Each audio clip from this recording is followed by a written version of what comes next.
Manipuri Wari YouTube channel na mayambu amuka hana taram nokchari ngasi nauna mayamda khudol tamjagadoriba wari sigi mamingdi panthung na ngairi hairiba wari sibu tabiriba khudimangna wari sigi asoi soida adu kamenda wahai amam to oribasu thambiramu asoi soida semtok sanabagi tanja adu miyamdagi laujage Haujik miyam da khudol tamjari wari panthung na ngairi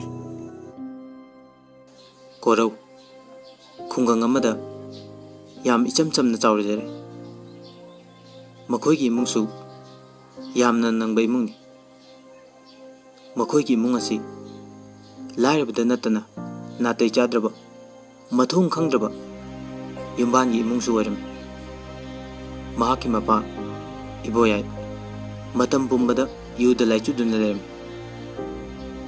imungi ahal moina imungi miyosingna kari kaidauri kari chari haiba nongta khalluba uruba tawrude korogi mama tombisu chapmane mikup ama fawba yumda lainingde lambi lamkhangda mi thorakpa yengduna khatnaba hoba mi khanarga penja boirami Yumda halagana magi mapuroiba iboyaibu ngangba chaiba chai paiduna phuba phawba tawramki koraugi manaw nupa amaga machan amaga sulai manaw nipa John yumgi ahana warakpa watkhibana laik laisu tambadi tawramde laikai da pochai huranba kaya tawbuta natana nupi na hada karan nyamna tajaba misaka moirami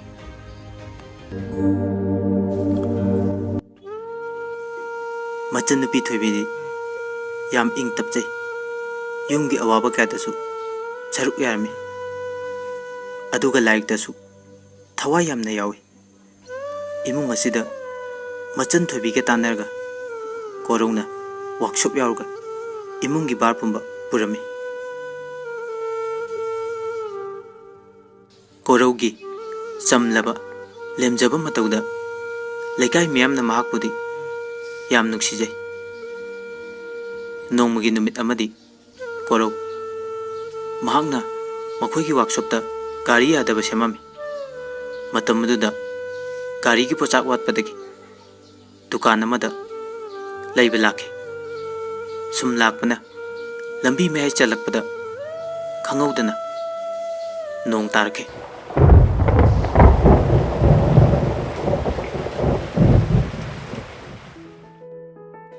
Matam aduda korau dukan amada chenchinduna ngaihak panduna nong pathaba ngaiduna leri manakta nupi amasu kok khumladuna prap prap sangchinduna lepi korau nong hanglakpra haiduna laithoktuna yenglai matam adudadi tampha ga michanaki tampha phi ama paiduna chotliba masadubu taithoktuna lerami korau hek uruba mikupta magi thamoida nungsiba faurki lona tampha bu yengjarami ngayaki matung nongsu hangkre tamphadi mayum lomda chatkirami korau tamphabu yengduna lehuri korau su gari gi pochai du lairuraga workshop tokphumda lai magi mita tamphabu uduna sum lairami korau hanaga matau manadabada ahongmu matau adu urubada Tabak suminariba makoina lona yengaduna wari kaya ama koraugi maramda ngangnari ngahak lairaba matung korausu mayumda halaktuna awaba potharami korau ngasidi magi manglan taibanganida tampha khaktamak magi mitchida adum udunata lairi ma ꯇꯝꯐꯥꯒꯤ ꯋꯥꯈꯜꯗ ꯑꯉꯥꯎꯕ ꯍꯥꯏꯕꯗꯣ ꯑꯣꯏꯔꯦ꯫ ꯁꯣꯝꯗꯅ ꯇꯝꯐꯥꯒꯤ ꯏꯃꯨꯡ ꯃꯌꯥꯏ ꯑꯣꯏꯅ ꯅꯨꯡꯉꯥꯏꯕ ꯏꯃꯨꯡꯅꯤ꯫ ꯇꯝꯐꯥ ꯌꯥꯝꯅ ꯏꯆꯝ ꯆꯝꯖꯕ ꯏꯄꯪ ꯄꯪꯖꯕ ꯅꯨꯄꯤꯅꯤ꯫ ꯃꯍꯥꯛꯀꯤ ꯋꯥꯈꯜꯗ ꯈꯜꯂꯤꯕ ꯍꯥꯏꯕꯕꯨ ꯌꯨꯝꯗꯨꯗꯒꯤ ꯍꯦꯟꯗꯣꯛꯇꯅ ꯌꯨꯝꯁꯤꯗ ꯂꯩꯔꯤꯕ ꯃꯍꯥꯛꯀꯤ ꯏꯃꯥ ꯕꯕꯥ ꯃꯌꯥꯝꯕ ꯃꯅꯝꯃ ꯃꯅꯥꯎꯅꯨꯄꯤꯁꯤꯡꯒꯤ ꯃꯇꯦꯡ ꯄꯥꯡꯗꯨꯅ ꯂꯩꯖꯕ ꯃꯁꯤꯗꯅꯤ꯫ ꯃꯈꯣꯏꯒꯤ ꯏꯃꯨꯡ ꯃꯅꯨꯡꯗꯤ ꯌꯥꯝꯅ ꯏꯪꯅ ꯆꯤꯛꯅ ꯂꯩꯖꯕ ꯋꯥꯍꯩ ꯑꯃꯗ ꯆꯠꯅꯕ ꯑꯍꯜ ꯂꯃꯟ ꯃꯈꯥ ꯄꯣꯟꯅ ꯍꯤꯡꯕ ꯏꯃꯨꯡꯅꯤ꯫ ꯃꯈꯣꯏꯒꯤ ꯏꯃꯨꯡꯒꯤ ꯆꯠꯅꯕꯤ ꯑꯁꯤꯕꯨ ꯂꯩꯀꯥꯏꯒꯤ ꯃꯤꯑꯣꯏꯅ ꯇꯝꯖꯅꯐꯝ ꯑꯣꯏꯔꯝꯈꯤ꯫ ꯃꯈꯣꯏꯅ ꯑꯁꯨꯝ ꯂꯩꯔꯛꯄꯅ ꯇꯝꯐꯥꯒꯤ ꯃꯃꯥ ꯔꯥꯙꯦ ꯃꯆꯥꯅꯨꯄꯤ ꯇꯝꯐꯥꯕꯨ ꯃꯇꯤꯛ ꯆꯥꯔꯕ ꯂꯥꯏꯔꯤꯛ ꯂꯥꯏꯁꯨ ꯍꯩꯔꯕ ꯑꯃꯗ ꯂꯨꯍꯣꯡꯂꯒꯦ ꯍꯥꯏꯕꯁꯦ ꯈꯜꯂꯛꯏ꯫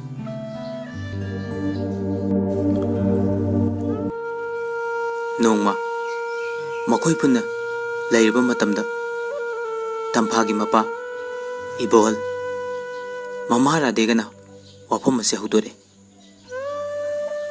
ꯃꯃꯥ ꯔꯥꯙꯦꯅ ꯍꯥꯏ, ꯏꯃꯥꯒꯤ ꯏꯕꯦꯝꯃ ꯇꯝꯐꯥ, ꯃꯇꯝ ꯑꯁꯨꯛ ꯀꯨꯏꯔꯕꯁꯦ ꯏꯃꯥꯅ ꯀꯔꯤꯁꯨ ꯍꯥꯏꯗꯅ ꯂꯥꯛꯄꯅꯤ꯫ ꯏꯆꯥꯅ ꯂꯩꯁꯥꯕꯤꯅꯤ ꯍꯥꯏꯗꯨꯅ ꯀꯣꯏꯕ ꯂꯥꯡꯕ ꯀꯌꯥꯁꯨ ꯇꯧꯕ ꯐꯪꯖꯗ꯭ꯔꯦ꯫ ꯅꯅꯝꯃ ꯍꯣꯏ ꯅꯅꯥꯎꯁꯤꯡꯅ ꯊꯕꯛ ꯆꯠꯈ꯭ꯔꯒ ꯏꯆꯥꯅ ꯌꯨꯝꯒꯤ ꯊꯕꯛ ꯄꯨꯝꯅꯃꯛ ꯅꯊꯟꯗꯅ ꯄꯨꯔꯛꯄꯅꯤ꯫ ꯅꯣꯡꯃꯇꯁꯨ ꯋꯥꯏ ꯍꯥꯏꯕꯁꯦ ꯍꯥꯏꯗꯦ꯫ ꯍꯧꯖꯤꯛꯇꯤ ꯏꯆꯥ ꯆꯍꯤꯁꯨ ꯌꯥꯝꯁꯜꯂꯛꯑꯦ꯫ ꯏꯆꯥꯒꯤ ꯑꯐꯕ ꯅꯨꯄꯥ ꯑꯃ ꯈꯟꯗꯨꯅ ꯌꯨꯝꯕꯥꯟꯕꯒꯤ ꯂꯝꯕꯤꯗ ꯅꯪꯒꯤ ꯕꯕꯥꯒ ꯑꯩꯒꯅ ꯆꯠꯍꯟꯕ ꯄꯥꯝꯃꯤ꯫ ꯏꯆꯥꯅ ꯀꯔꯤ ꯈꯜꯂꯤꯕ? ꯇꯝꯐꯥ ꯈꯔ ꯇꯞꯅ ꯈꯨꯝꯃꯤ, ꯏꯃꯥ, ꯑꯩꯒꯤꯗꯤ ꯏꯃꯥ ꯕꯕꯥꯅ ꯍꯥꯏꯕ ꯈꯨꯗꯤꯡꯃꯛ ꯏꯟꯖꯒꯅꯤ꯫ ꯑꯩꯅꯁꯨ ꯏꯃꯥ ꯕꯕꯥꯕꯨ ꯊꯥꯖꯩ꯫ ꯑꯩꯒꯤꯗꯃꯛ ꯑꯐꯕ ꯅꯨꯄꯥ ꯁꯣꯏꯗꯅ ꯊꯤꯒꯅꯤ ꯍꯥꯏꯕ ꯑꯩ ꯅꯈꯣꯏꯅ ꯃꯁꯤꯅ ꯐꯔꯦ ꯍꯥꯏꯕꯗꯣ ꯑꯩꯒꯤꯗꯤ ꯂꯣꯏꯅ ꯌꯥꯔꯦ ꯏꯃꯥ꯫ ꯃꯃꯥ ꯔꯥꯙꯦ ꯍꯔꯥꯎꯃꯟꯈꯤꯕꯅ ꯑꯁꯨꯝ ꯅꯥꯏꯔꯦ, ꯏꯆꯥꯒꯤ ꯋꯥꯍꯩꯗ ꯏꯃꯥ ꯄꯦꯜꯂꯦ꯫ ꯍꯌꯦꯡꯁꯦ ꯕꯦꯡꯛ ꯃꯦꯅꯦꯖꯔ ꯑꯃ ꯅꯪꯕꯨ ꯍꯥꯏꯅꯕ ꯂꯥꯛꯀꯅꯤ꯫ ꯃꯗꯨꯗ ꯅꯪ ꯐꯖꯅ ꯔꯤꯁꯤꯞ ꯇꯧꯒꯗꯕꯅꯤꯀꯣ꯫ ꯇꯝꯐꯥ ꯍꯣꯏ ꯏꯃꯥ ꯍꯥꯏꯔꯝꯂꯒ ꯃꯥꯒꯤ ꯀꯥꯗ ꯆꯪꯈꯤꯔꯝꯃꯤ꯫ ꯃꯇꯝꯒꯤ ꯈꯣꯡꯆꯠ ꯂꯦꯞꯇꯕꯅ ꯅꯨꯃꯤꯠ ꯑꯗꯨ ꯍꯧꯈ꯭ꯔꯦ꯫ ꯃꯊꯪꯒꯤ ꯅꯨꯃꯤꯠꯅꯤ꯫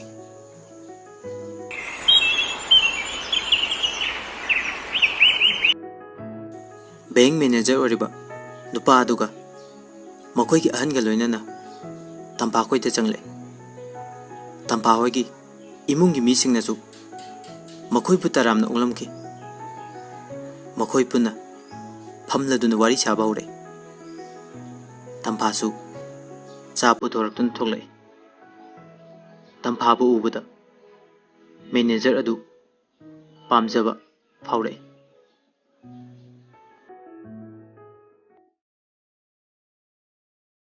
ꯃꯈꯣꯏ ꯑꯍꯟꯁꯤꯡ ꯋꯥ ꯍꯪꯅꯕ ꯍꯧꯔꯛꯏ꯫ ꯏꯕꯦꯝꯃ ꯔꯥꯙꯦ, ꯑꯩꯈꯣꯏ ꯏꯃꯨꯡꯒꯤ ꯋꯥꯔꯤꯗꯤ ꯅꯈꯣꯏꯅ ꯂꯣꯏ ꯈꯪꯂꯝꯃꯒꯅꯤ꯫ ꯅꯈꯣꯏ ꯏꯃꯨꯡꯒꯤ ꯋꯥꯔꯤꯁꯨ ꯑꯩꯈꯣꯏꯗ ꯈꯔ ꯈꯪꯍꯜꯂꯨꯗꯅ꯫ ꯔꯥꯙꯦꯅ ꯍꯥꯏꯔꯛꯏ, ꯐꯅꯤ, ꯑꯩ ꯁꯛ ꯂꯣꯏꯅ ꯇꯥꯛꯆꯔꯛꯀꯦ꯫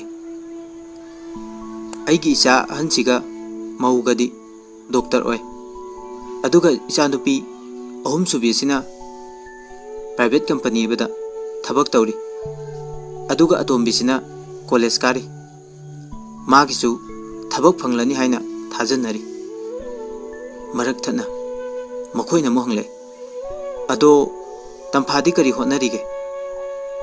ꯔꯥꯙꯦ ꯃꯔꯨ ꯂꯨꯛꯅ ꯇꯞꯅ ꯍꯥꯏꯔꯛꯏ, ꯇꯝꯐꯥꯗꯤ ꯀꯩꯁꯨ ꯊꯣꯏꯗꯣꯛꯄ ꯍꯧꯖꯤꯛꯀꯤꯗꯤ ꯇꯧꯗ꯭ꯔꯤ꯫ ꯃꯦꯅꯦꯖꯔꯅ ꯈꯨꯝꯃꯛꯏ, ꯀꯩꯁꯨ ꯀꯥꯏꯗꯦꯗ, ꯍꯌꯦꯡꯋꯥꯏ ꯑꯩꯈꯣꯏꯗ ꯂꯩꯔꯒ ꯇꯧꯕ ꯍꯥꯏꯗꯨꯅꯤ꯫ ꯃꯃꯥ ꯔꯥꯙꯦꯅ ꯈꯨꯝꯃꯩ꯫ ꯏꯕꯨꯡꯉꯣ, ꯇꯝꯐꯥꯗꯤ ꯏꯃꯨꯡ ꯃꯅꯨꯡꯒꯤ ꯊꯕꯛ ꯀꯌꯥꯕꯨ ꯍꯣꯠꯅꯔꯤꯉꯩ ꯂꯥꯏꯔꯤꯛ ꯇꯝꯕ ꯐꯪꯖꯔꯛꯇ꯭ꯔꯦ꯫ ꯃꯍꯥꯛꯅ ꯂꯥꯏꯔꯤꯛ ꯍꯩꯇ꯭ꯔꯕꯁꯨ ꯏꯝꯕꯥꯂꯣꯟ ꯐꯖꯅ ꯈꯪꯉꯤ, ꯒ꯭ꯌꯥꯟ ꯇꯥꯏ꯫ ꯅꯨꯄꯤ ꯑꯣꯏꯕꯒꯤ ꯒꯨꯟ ꯈꯨꯗꯤꯡꯃꯛ ꯃꯦꯅꯦꯖꯔꯒꯤ ꯃꯃꯥ ꯑꯗꯨ ꯑꯆꯥꯎꯔꯝ ꯄꯥꯝꯕꯤ ꯑꯣꯏꯕꯅ ꯇꯝꯐꯥꯗꯤ ꯂꯥꯏꯔꯤꯛ ꯍꯩꯇꯦ, ꯊꯕꯛ ꯇꯧꯗꯦꯅ ꯍꯥꯏꯕꯗꯨꯗ ꯏꯪꯒꯦꯖ ꯑꯗꯨ ꯇꯣꯛꯅꯕꯒꯤ ꯋꯥꯍꯩ ꯋꯥꯇꯥ ꯀꯌꯥ ꯀꯣꯆꯤ ꯀꯣꯠꯅ ꯉꯥꯡꯕ ꯍꯧꯔꯛꯏ꯫ ꯔꯥꯙꯦ ꯃꯇꯥꯡ ꯑꯗꯨꯗ ꯌꯥꯝ ꯄꯦꯟꯖꯔꯝꯗꯦ꯫ ꯔꯥꯙꯦ ꯍꯣꯏꯒ ꯋꯥꯔꯤ ꯁꯥꯟꯅ ꯁꯥꯟꯅꯅ ꯃꯦꯅꯦꯖꯔ ꯑꯗꯨꯒꯤ ꯃꯃꯥꯅ ꯂꯠꯂꯤ ꯂꯠꯂꯤ ꯍꯥꯏꯔꯦ꯫ ꯏꯕꯦꯝꯃ ꯔꯥꯙꯦ, ꯋꯥꯔꯧꯕꯤꯒꯅꯨ, ꯂꯨꯍꯣꯡꯕꯒꯤ ꯋꯥꯐꯝꯁꯦ ꯇꯣꯛꯂꯁꯦ ꯍꯥꯏꯔꯦ꯫ ꯔꯥꯙꯦ: ꯏꯆꯥ ꯇꯝꯐꯥꯗ ꯀꯔꯤ ꯅꯨꯡꯉꯥꯏꯇꯕ ꯑꯋꯥꯠꯄ ꯂꯩꯕꯅ ꯁꯣꯝꯅ ꯂꯨꯍꯣꯡꯕꯁꯦ ꯄꯥꯝꯗ꯭ꯔꯤꯕꯅꯣ? ꯃꯦꯅꯦꯖꯔ ꯈꯨꯝꯃꯦ: ꯏꯃꯥ, ꯋꯥꯔꯤꯁꯦ ꯍꯥꯏꯗ꯭ꯔꯕꯁꯨ ꯏꯃꯥꯁꯨ ꯂꯨꯍꯣꯡꯕ ꯇꯣꯛꯑꯁꯦ ꯍꯥꯏꯕꯁꯤꯗ ꯃꯔꯝ ꯁꯨꯝ ꯈꯪꯕ ꯌꯥꯔꯕꯅꯤ꯫ ꯑꯩꯈꯣꯏꯅ ꯄꯥꯝꯕꯗꯤ ꯂꯥꯏꯔꯤꯛ ꯍꯩꯕꯤ ꯇꯣꯂꯣꯞ ꯆꯥꯕꯤꯅꯤ꯫ ꯃꯥꯗꯤ ꯃꯁꯥꯗꯣ ꯀꯩꯁꯨ ꯑꯣꯏꯗ꯭ꯔꯦ꯫ ꯔꯥꯙꯦ ꯍꯟꯗꯛꯃꯨꯛꯇꯤ ꯁꯥꯎꯔꯗꯨꯅ ꯐꯨꯛ ꯍꯧꯒꯠꯂꯒ ꯍꯥꯏꯔꯦ: ꯏꯕꯨꯡꯉꯣ, ꯅꯨꯄꯤ ꯍꯥꯏꯁꯤꯗꯤ ꯂꯥꯏꯔꯤꯛ ꯍꯩꯕꯤ ꯇꯣꯂꯣꯞ ꯆꯥꯕꯤ ꯑꯗꯨꯅ ꯌꯨꯝ ꯀꯣꯏꯔꯒ ꯍꯦꯛꯇ ꯅꯨꯡꯉꯥꯏꯒꯗꯕ ꯅꯠꯇꯦ꯫ ꯅꯨꯄꯤ ꯍꯥꯏꯁꯤꯗꯤꯅꯦ, ꯌꯨꯝꯗ ꯂꯦꯡꯗꯅ ꯂꯩꯔꯒ ꯌꯨꯝꯒꯤ ꯊꯕꯛ ꯀꯌా ꯁꯨ ꯅꯣꯝꯂꯒ ꯅꯈꯣꯏꯒꯤ ꯁꯦꯕꯥ ꯇꯧꯔꯒ ꯂꯩꯕꯅ ꯑꯊꯣꯏꯕꯤꯅꯤ꯫ ꯌꯨꯝꯗ ꯂꯩꯇꯕ ꯅꯨꯄꯤꯕꯨ ꯌꯨꯝ ꯀꯔꯝꯅ ꯄꯥꯟꯕ ꯉꯝꯒꯅꯤ? ꯃꯦꯅꯦꯖꯔ ꯃꯃꯥ ꯍꯧꯒꯠꯇꯨꯅ ꯈꯨꯠ ꯂꯣꯟꯅꯔꯒ ꯍꯥꯏꯔꯦ: ꯋꯥꯔꯧꯕꯤꯒꯅꯨ, ꯑꯩꯈꯣꯏ ꯆꯠꯆꯔꯒꯦ꯫ ꯑꯁꯤ ꯍꯥꯏꯔꯝꯂꯒ ꯆꯠꯈꯤ꯫ ꯔꯥꯙꯦ ꯊꯃꯣꯏ ꯌꯥꯝꯅ ꯀꯥꯏꯈꯤ꯫ ꯃꯈꯣꯏꯒꯤ ꯃꯆꯥ ꯃꯃꯧꯗ ꯑꯣꯟꯁꯤꯟꯗꯨꯅ ꯍꯥꯏꯈꯤ: ꯅꯈꯣꯏꯁꯨ ꯍꯥꯏꯌꯨ ꯑꯃꯨꯛꯇ, ꯏꯆꯥ ꯇꯝꯐꯥꯗ ꯀꯔꯤ ꯑꯋꯥꯠꯄ ꯂꯩꯒꯦ? ꯅꯨꯄꯤ ꯑꯣꯏꯕꯒꯤ ꯆꯦꯟꯒꯗꯕ ꯒꯨꯟ ꯃꯉꯣꯟꯗ ꯌꯥꯎꯗꯕ꯭ꯔꯥ? ꯃꯌꯥꯝ ꯑꯗꯨꯅ ꯊꯦꯝꯖꯤꯜꯂꯤ: ꯏꯃꯥ, ꯑꯩꯈꯣꯏ ꯇꯝꯐꯥꯒꯤ ꯄꯨꯛꯆꯦꯜ, ꯊꯃꯣꯏ, ꯃꯥꯒꯤ ꯁꯥꯖꯠ ꯅꯤꯇꯤ ꯂꯣꯏꯅ ꯈꯪꯏ꯫ ꯑꯁꯨꯛ ꯐꯔꯤꯕ ꯑꯁꯤꯕꯨ ꯅꯣꯡꯃꯗꯤ ꯃꯥꯒꯤꯗꯃꯛ ꯃꯇꯤꯛ ꯆꯥꯕ ꯅꯨꯄꯥ ꯍꯥꯏꯕꯗꯣ ꯂꯥꯛꯈꯤꯒꯅꯤ ꯏꯃꯥ꯫ ꯃꯁꯤꯒꯤ ꯀꯥꯟꯅꯗ꯭ꯔꯕ ꯋꯥꯈꯜꯁꯦ ꯈꯜꯂꯨꯔꯒꯅꯨ꯫ ꯇꯝꯐꯥꯒꯤ ꯃꯅꯝꯃ ꯔꯦꯅꯨꯗꯤ ꯂꯣꯟꯅ ꯇꯨꯃꯤꯟ ꯅꯣꯛꯆꯔꯤ꯫ ꯃꯥꯒꯤ ꯋꯥꯈꯜꯗꯁꯨ ꯈꯜꯂꯤ: ꯃꯆꯥꯅꯨꯄꯤꯅꯤ ꯍꯥꯏꯗꯅ ꯂꯥꯏꯔꯤꯛ ꯍꯩꯕꯁꯨ ꯍꯩꯇ, ꯊꯕꯛ ꯇꯧꯕꯁꯨ ꯅꯠꯇꯦ, ꯃꯁꯤꯗꯕꯨ ꯑꯐꯕ ꯅꯨꯄꯥꯒꯁꯨ ꯄꯥꯝꯂꯤ꯫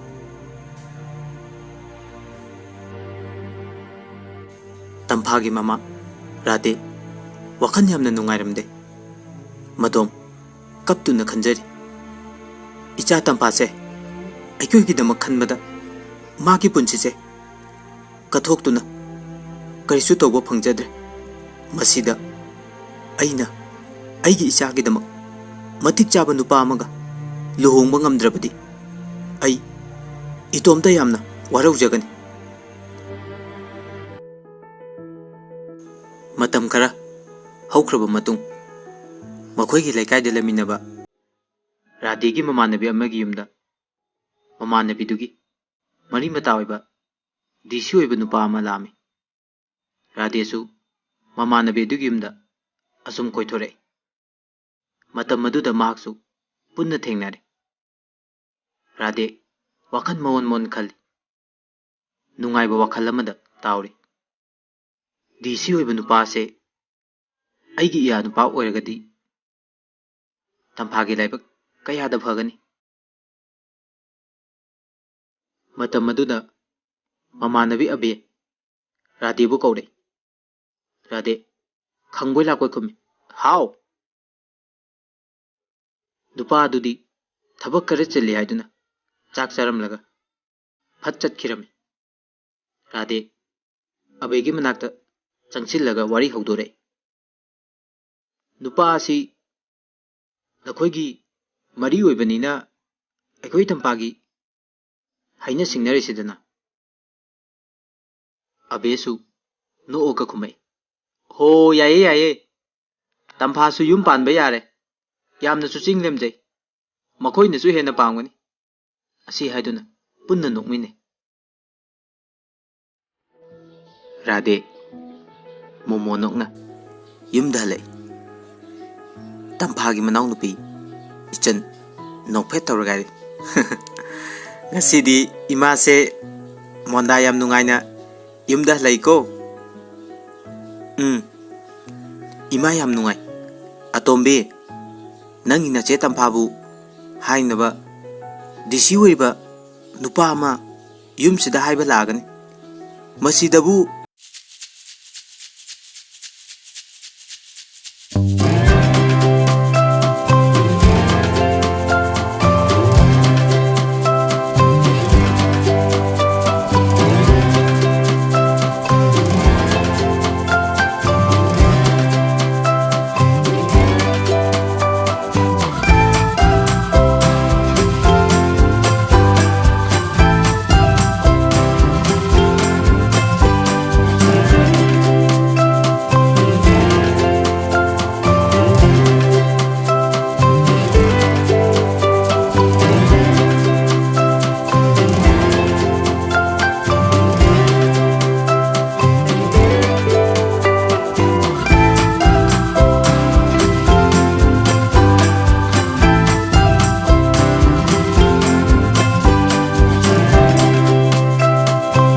ꯅꯣꯛꯆꯔꯤ꯫ ꯑꯁꯣꯝꯗꯅ ꯃꯅꯝꯃꯗꯤ ꯋꯥꯔꯤꯗꯨ ꯇꯥꯕꯗ ꯁꯥꯎꯅꯤꯡꯕꯅ ꯃꯩ ꯍꯧꯔꯝꯈꯤ꯫ ꯃꯆꯤꯟ ꯄꯩꯊꯣꯛꯇꯨꯅ ꯃꯥꯒꯤ ꯀꯥꯗ ꯆꯪꯂꯗꯨꯅ ꯃꯥꯒꯤ ꯃꯃꯥꯗ ꯐꯣꯟ ꯇꯧꯔꯝꯃꯤ꯫ ꯇꯝꯐꯥꯒꯤ ꯃꯇꯥꯡꯗ ꯋꯥꯔꯤ ꯁꯥꯔꯝꯃꯤ꯫ ꯃꯅꯝꯃꯅ ꯍꯥꯏ, ꯏꯃꯥ, ꯑꯩ ꯉꯁꯤꯗꯤ ꯌꯥꯝ ꯁꯥꯎꯅꯤꯡ꯫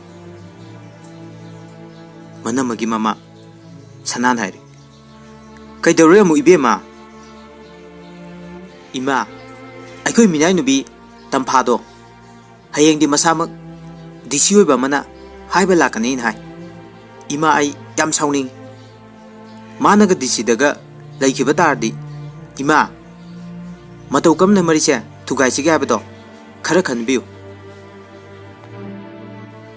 ꯃꯅꯝꯃ ꯔꯦꯅꯨꯒꯤ ꯃꯃꯥ ꯁꯅꯥꯅ ꯍꯥꯏꯔꯤ, ꯏꯕꯦꯝꯃ, ꯅꯪ ꯀꯔꯤꯝꯇ ꯈꯟꯒꯅꯨ, ꯃꯗꯨꯗꯤ ꯏꯃꯥꯒꯤ ꯑꯣꯏꯅꯥꯒꯤ ꯊꯕꯛꯀꯨꯝꯕꯅꯤ, ꯀꯔꯤꯁꯨ ꯂꯩꯇꯕ ꯋꯥꯅꯤ, ꯀꯔꯤꯝ ꯈꯟꯒꯅꯨ, ꯏꯃꯥꯅ ꯇꯞꯅ ꯇꯞꯅ ꯁꯤꯜꯂꯛꯀꯦ꯫ ꯔꯦꯅꯨ ꯃꯃꯥꯒꯤ ꯋꯥꯍꯩꯗ ꯌꯥꯝ ꯍꯔꯥꯎꯖꯔꯝꯃꯤ꯫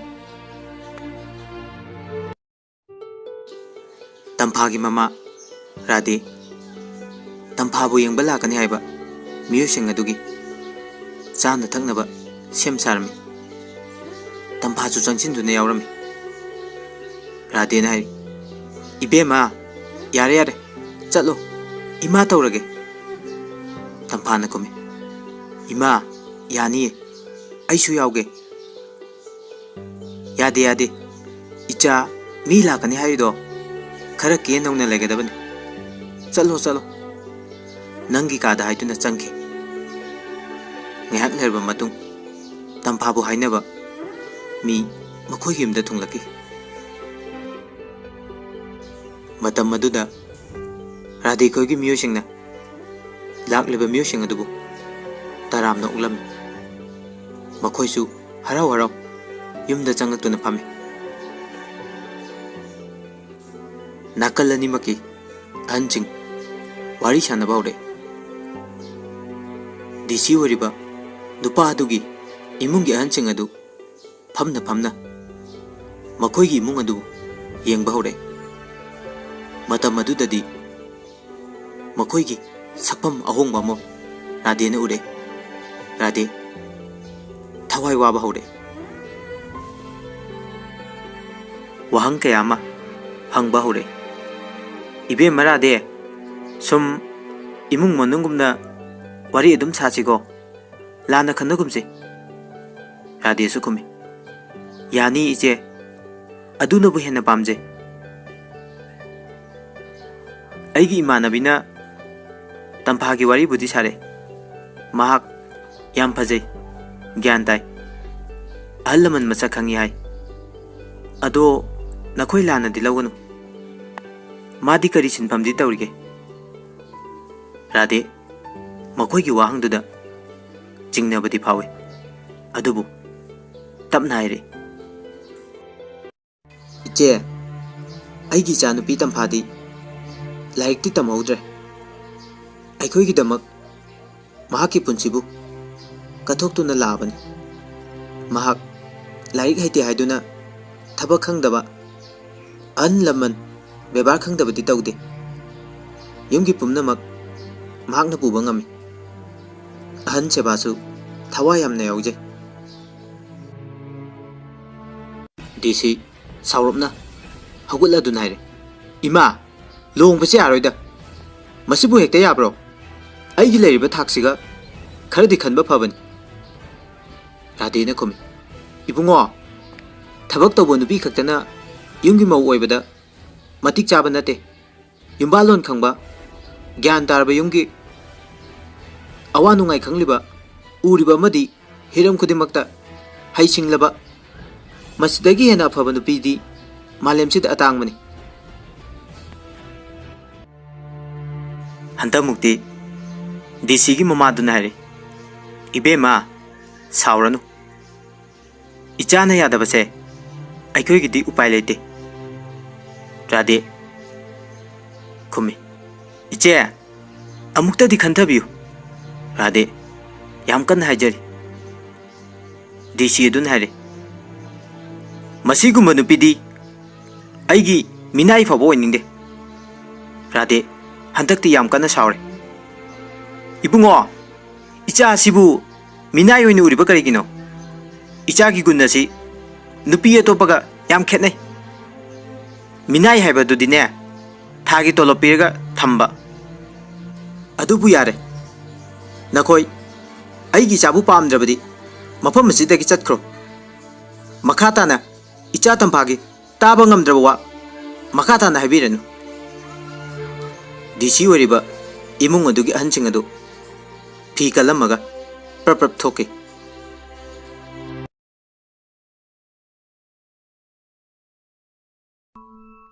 ꯔꯥꯙꯦ ꯇꯝꯐꯥꯒꯤ ꯇꯥꯍꯩꯗ꯭ꯔꯕ ꯋꯥ ꯀꯌꯥ ꯍꯥꯏꯔꯝꯕ ꯆꯩꯔꯝꯕ ꯑꯃꯗꯤ ꯂꯨꯍꯣꯡꯕꯒꯤ ꯋꯥꯐꯝꯁꯤ ꯇꯥꯕꯤꯈꯤꯗꯕꯗ ꯌꯥꯝ ꯊꯃꯣꯏ ꯁꯣꯛꯅ ꯏꯆꯥ ꯇꯝꯐꯥꯒꯤ ꯂꯥꯏꯕꯛꯁꯦ ꯑꯣꯟꯊꯣꯛ ꯊꯤꯅꯁꯨ ꯇꯝꯂꯝꯂꯤꯕ ꯑꯁꯤꯕꯨ ꯀꯔꯤꯒꯤꯅꯣ ꯏꯆꯥ ꯑꯁꯤꯅ ꯉꯁꯤ ꯐꯥꯎꯕꯗ ꯀꯅꯥꯗ ꯀꯔꯤ ꯂꯥꯟꯈꯤꯕ ꯂꯩꯕꯅ ꯑꯁꯨꯝꯅ ꯃꯉꯣꯟꯗ ꯏꯀꯥꯏꯕ ꯑꯋꯥꯕ ꯀꯌꯥꯁꯦ ꯄꯤꯕꯤꯔꯤꯕꯅꯣ ꯃꯈꯣꯏꯅ ꯑꯁꯨꯝꯅ ꯇꯝꯐꯥꯒꯤ ꯏꯪꯒꯦꯖ ꯂꯥꯛꯄ ꯈꯨꯗꯤꯡ ꯀꯥꯏꯈꯤꯕ ꯀꯌꯥ ꯑꯗꯨ ꯂꯩꯀꯥꯏ ꯃꯤꯑꯣꯏ ꯈꯔꯗꯤ ꯇꯥꯔꯗꯨꯅ ꯃꯆꯤ ꯃꯆꯤ ꯉꯥꯡꯅꯕ ꯍꯧꯔꯛꯏ ꯇꯝꯐꯥꯒꯤ ꯃꯅꯝꯃ ꯔꯦꯅꯨ ꯂꯣꯠꯅ ꯊꯣꯛꯂꯛꯑꯒ ꯃꯃꯥꯗ ꯍꯔꯥꯎꯅ ꯄꯥꯎ ꯇꯝꯂꯤ ꯏꯃꯥ ꯏꯁꯣꯔꯅ ꯑꯩꯈꯣꯏꯅ ꯈꯟꯖꯕ ꯀꯌꯥꯁꯨ ꯎꯕꯤꯔꯤ ꯂꯨꯍꯣꯡꯕꯗꯣ ꯀꯥꯏꯔꯦ ꯃꯈꯣꯏ ꯃꯃꯥ ꯃꯆꯥ ꯋꯥꯔꯤ ꯁꯥꯟꯅꯗꯨꯅ ꯄꯨꯟꯅ ꯅꯣꯛꯂꯤ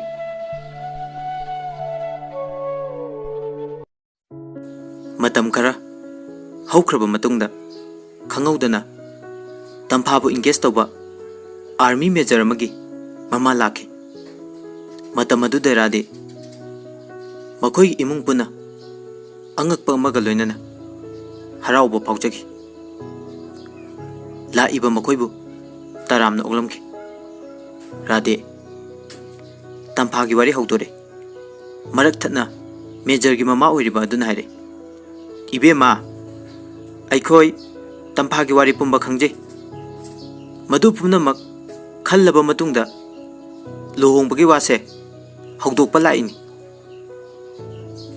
ꯋꯥꯍꯩ ꯑꯗꯨ ꯇꯥꯕꯗ ꯔꯥꯙꯦ ꯃꯍꯥꯛꯀꯤ ꯏꯃꯨꯡ ꯃꯅꯨꯡ ꯌꯥꯝ ꯍꯔꯥꯎꯅ ꯑꯍꯥꯎ ꯑꯊꯨꯝ ꯀꯌꯥ ꯆꯥ ꯊꯛꯃꯤꯟꯅꯔꯤ ꯃꯅꯝ ꯔꯦꯅꯨ ꯃꯈꯣꯏꯕꯨ ꯌꯦꯡꯂꯝꯃꯒ ꯄꯩꯊꯣꯛꯇꯨꯅ ꯊꯣꯛꯂꯛꯏ ꯑꯗꯨꯒ ꯃꯃꯥꯗ ꯐꯣꯟ ꯇꯧꯏ ꯃꯃꯥꯁꯨ ꯐꯣꯟ ꯑꯣꯛꯂꯦ ꯔꯦꯅꯨꯅ ꯌꯥꯝ ꯄꯥꯈꯠꯅ ꯍꯥꯏ ꯏꯃꯥ ꯂꯣꯏꯔꯦꯗꯅ ꯃꯁꯤꯗꯤ ꯔꯦꯅꯨꯒꯤ ꯃꯃꯥꯅ ꯍꯪꯉꯤ Ibema, kari amuk tawrabage? Renu na khumi. Ima, aikoi tampado. Adu hainaba major oiba ma lae. Renu gi mama yam ngak nai re. Makhoi dubo kok bera laiba mi ki oijala. Khangdi ma. Masibu ithokpa yabrane. Minai nubi sina major gi nupi ko oiradi. As ai ya ben da. Ibema karimta khangenu. Ai kari tawga mage lohongba kai ge tege habado. Nangi nanau to basiga amukta khana khige. Renu na khumi. Phare ma ai thamage. Rati mahaki imung manunga punna ngamkhai letana harauri. Matam maduda tampasu yam nungaitan haire.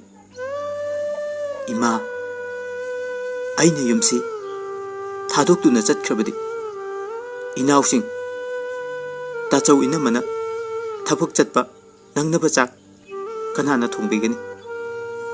Aduga ima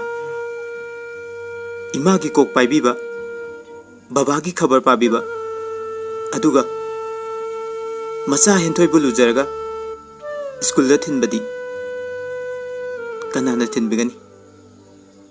Ai yam ningsingani ma. Radina haire. Ima gi bema ningon mapokta poklabadi nongmadi mi gi mayumda chatpa haibase soidrabani. Marak thana tampagi manau nupi naire. Iche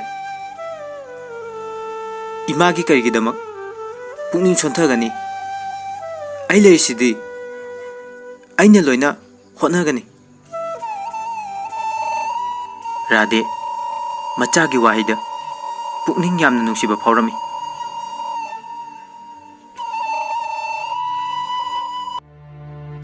Asomdana Renu mamaga manauga pullaga matau karamna luhongbase thugai kadage haina wa khanari.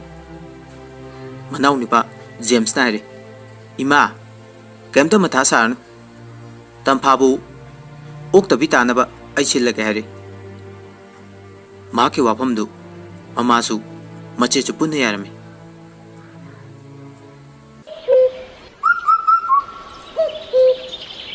Tampha nomaijing khudingi makhoi khungi lai dubu khurum jaba chale. Tampha hanagi matogum lai khurum ba chatnaba lambi da thoklai. Matang aduda nongsu khak launa churami. Tampha makhoi lekai gi auto thoba ma kauraga lai. Matang aduda nupa amasu mafi mairon yam chona gari dubu khamlami. Gari dusu nupa adugi mayada khamlaga haire. Ibungo nang sauranu nupi macha si khungi laibungda chatni hai. Nang atopa yenglo. Nupa adun haijare. Kaka aigi se ima do gari na thomlambadai hospital da pukhat ki hai. Ayam thure amukta sanbiduna thinbiramu gari atai su lakbode. Tampha nai yani gi tamo bu thilamage ai kona laibung da chatlaga haiduna gari du tongminna duna lai. Makhoina gari da lakpadu lambi da major ga makhoiga thainarami. Major dunasu tamphabu uraduna nupa amaga gari tongminarga chatkibado madu ubada khambanba phawduna matung inaduna tanare. Gari adu sum thawrga lakpana gari driver aduga tonglakliba nupa aduga lona pairap wari saduna nokmine. Tampha ꯃꯐꯝ ꯈꯪꯗ꯭ꯔꯕ ꯂꯃꯥꯡ ꯑꯃꯗ ꯂꯥꯛꯏ꯫ ꯃꯐꯝ ꯑꯗꯨ restaurant ꯑꯃꯁꯨ ꯂꯩꯔꯤ꯫ ꯇꯝꯐꯥ ꯂꯥꯏꯔꯤꯛ ꯍꯩꯔꯨꯗꯕꯅ ꯊꯥꯔꯤꯕ ꯃꯐꯝ ꯑꯗꯨꯒꯤ ꯃꯤꯡꯁꯨ ꯈꯪꯂꯝꯗꯦ꯫ ꯃꯥꯒꯤ ꯋꯥꯈꯜꯗ ꯑꯅꯥꯕ ꯌꯦꯡꯐꯝ ꯃꯐꯝ ꯑꯣꯏꯔꯝꯒꯅꯤ ꯑꯗꯨꯃꯛ ꯈꯜꯂꯤ꯫ ꯃꯦꯖꯔ ꯑꯗꯨꯁꯨ ꯂꯥꯞꯅ ꯒꯥꯔꯤ ꯈꯥꯝꯗꯨꯅ ꯃꯈꯣꯏꯒꯤ ꯃꯇꯧ ꯌꯦꯡꯂꯤ꯫ ꯒꯥꯔꯤ ꯇꯣꯡꯂꯛꯏꯕ ꯅꯨꯄꯥ ꯑꯗꯨꯅ ꯗ꯭ꯔꯥꯏꯚꯔꯗꯨꯗ "ꯇꯥꯃꯣ, ꯉꯥꯏꯍꯥꯛꯇ ꯂꯩꯕꯤꯔꯝꯃꯨ, ꯑꯩ ꯐꯠ ꯆꯪꯂꯒ ꯊꯣꯛꯂꯛꯀꯦ, ꯌꯨꯝꯗ ꯑꯃꯨꯛ ꯍꯟꯗꯣꯏꯅꯤ" ꯍꯥꯏꯔꯝꯂꯒ ꯄ꯭ꯔꯞ ꯆꯪꯂꯨꯔꯒ ꯑꯃꯨꯛ ꯄ꯭ꯔꯞ ꯊꯣꯛꯂꯛꯏ꯫ ꯇꯝꯐꯥ ꯀꯔꯤꯁꯨ ꯈꯟꯗꯅ ꯑꯗꯨꯝ ꯂꯩ꯫ ꯅꯨꯄꯥ ꯑꯗꯨꯅ ꯍꯥꯏꯔꯛꯏ, "ꯏꯕꯦꯝꯃ, ꯑꯩꯈꯣꯏꯗꯤ ꯅꯨꯄꯤ ꯌꯥꯎꯔꯛꯇꯕꯅꯤꯅ ꯏꯃꯥꯒꯤ ꯐꯤ ꯍꯣꯡꯅꯕ ꯅꯨꯄꯤ ꯑꯃꯇꯪ ꯄꯥꯝꯃꯤ꯫ ꯏꯕꯦꯝꯃꯅ ꯑꯃꯨꯛꯇꯪ ꯃꯇꯦꯡ ꯄꯥꯡꯂꯕꯗꯤ ꯅꯕꯨꯡꯒꯤ ꯊꯃꯣꯏ ꯄꯦꯟꯒꯅꯤ." ꯇꯝꯐꯥꯅ ꯈꯨꯝꯃꯤ, "ꯌꯥꯅꯤꯌꯦ, ꯑꯩ ꯑꯗꯨꯝ ꯄꯥꯡꯖꯒꯦ" ꯋꯥꯁꯤ ꯍꯥꯏꯔꯒ ꯆꯪꯃꯤꯟꯅꯔꯛꯏ꯫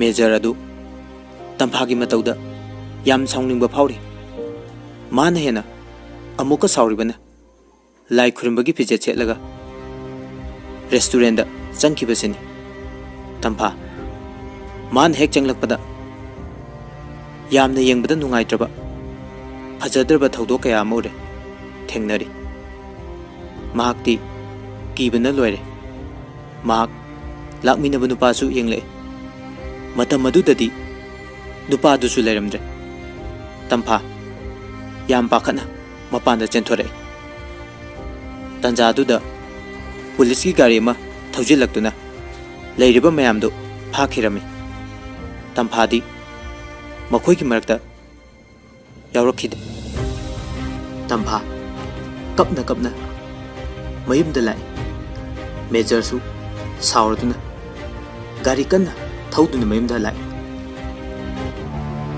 ꯃꯦꯖꯔ ꯌꯥꯝ ꯁꯥꯎꯅ ꯃꯌꯨꯝꯗ ꯆꯪꯉꯛꯏ꯫ ꯃꯆꯥꯒꯤ ꯃꯇꯧꯗꯨ ꯎꯕꯗ ꯃꯃꯥꯅ ꯌꯥꯝ ꯄꯥꯈꯠꯅ ꯍꯪꯉꯤ, "ꯏꯕꯨꯡꯉꯣ, ꯅꯪꯕꯨ ꯅꯁꯥ ꯉꯝꯗ꯭ꯔꯕꯣ? ꯀꯩꯗꯧꯔꯒꯦ?" ꯃꯦꯖꯔ ꯃꯃꯥꯒꯤ ꯋꯥꯍꯩꯗꯨꯗ ꯄꯥꯎꯈꯨꯝ ꯄꯤꯕ ꯉꯝꯂꯝꯗꯦ, ꯑꯁꯥꯎꯕꯅ ꯍꯦꯟꯃꯟꯈꯤꯕꯅ꯫ ꯇꯟꯖꯥ ꯑꯗꯨꯗ ꯃꯈꯣꯏ ꯌꯨꯝꯒꯤ ꯐꯣꯟꯗꯨ ꯂꯥꯛꯑꯝꯃꯤ꯫ ꯃꯦꯖꯔꯒꯤ ꯃꯃꯥ ꯂꯩꯃꯅ ꯐꯣꯟꯗꯨ ꯆꯪꯉꯒ ꯎꯠꯈꯠꯂꯤ꯫ "ꯍꯜꯂꯣ?" ꯃꯁꯛ ꯈꯪꯗ꯭ꯔꯕ ꯅꯨꯄꯥ ꯑꯃ ꯑꯣꯏꯔꯝꯈꯤ꯫ ꯅꯨꯄꯥ ꯑꯗꯨꯅ ꯍꯥꯏꯔꯛꯏ, "ꯃꯁꯤ ꯃꯦꯖꯔꯒꯤ ꯌꯨꯝ ꯑꯣꯏꯕꯤꯔꯕ?" ꯃꯥꯅꯤ, ꯀꯔꯤ ꯇꯥꯛꯄꯤꯒꯗꯕ ꯏꯕꯨꯡꯉꯣ?" "ꯏꯅꯦ ꯍꯥꯏꯅ ꯑꯩ ꯍꯦꯛꯇ ꯀꯧꯖꯒꯦ꯫ ꯏꯅꯦ, ꯑꯩꯅ ꯍꯥꯏꯔꯤꯕ ꯋꯥꯁꯦ ꯏꯅꯦꯅ ꯊꯥꯖꯔꯝꯗꯕ ꯌꯥꯏ, ꯑꯗꯨꯕꯨ ꯏꯅꯦ ꯑꯃꯗꯤ ꯇꯥꯃꯣꯕꯨ ꯅꯨꯡꯁꯤꯕꯒꯤ ꯋꯥꯍꯩꯁꯦ ꯍꯥꯏꯔꯤꯕꯅꯤ꯫ ꯅꯆꯥꯗꯗꯤ ꯂꯥꯟꯅ ꯎꯕꯤꯒꯅꯨ."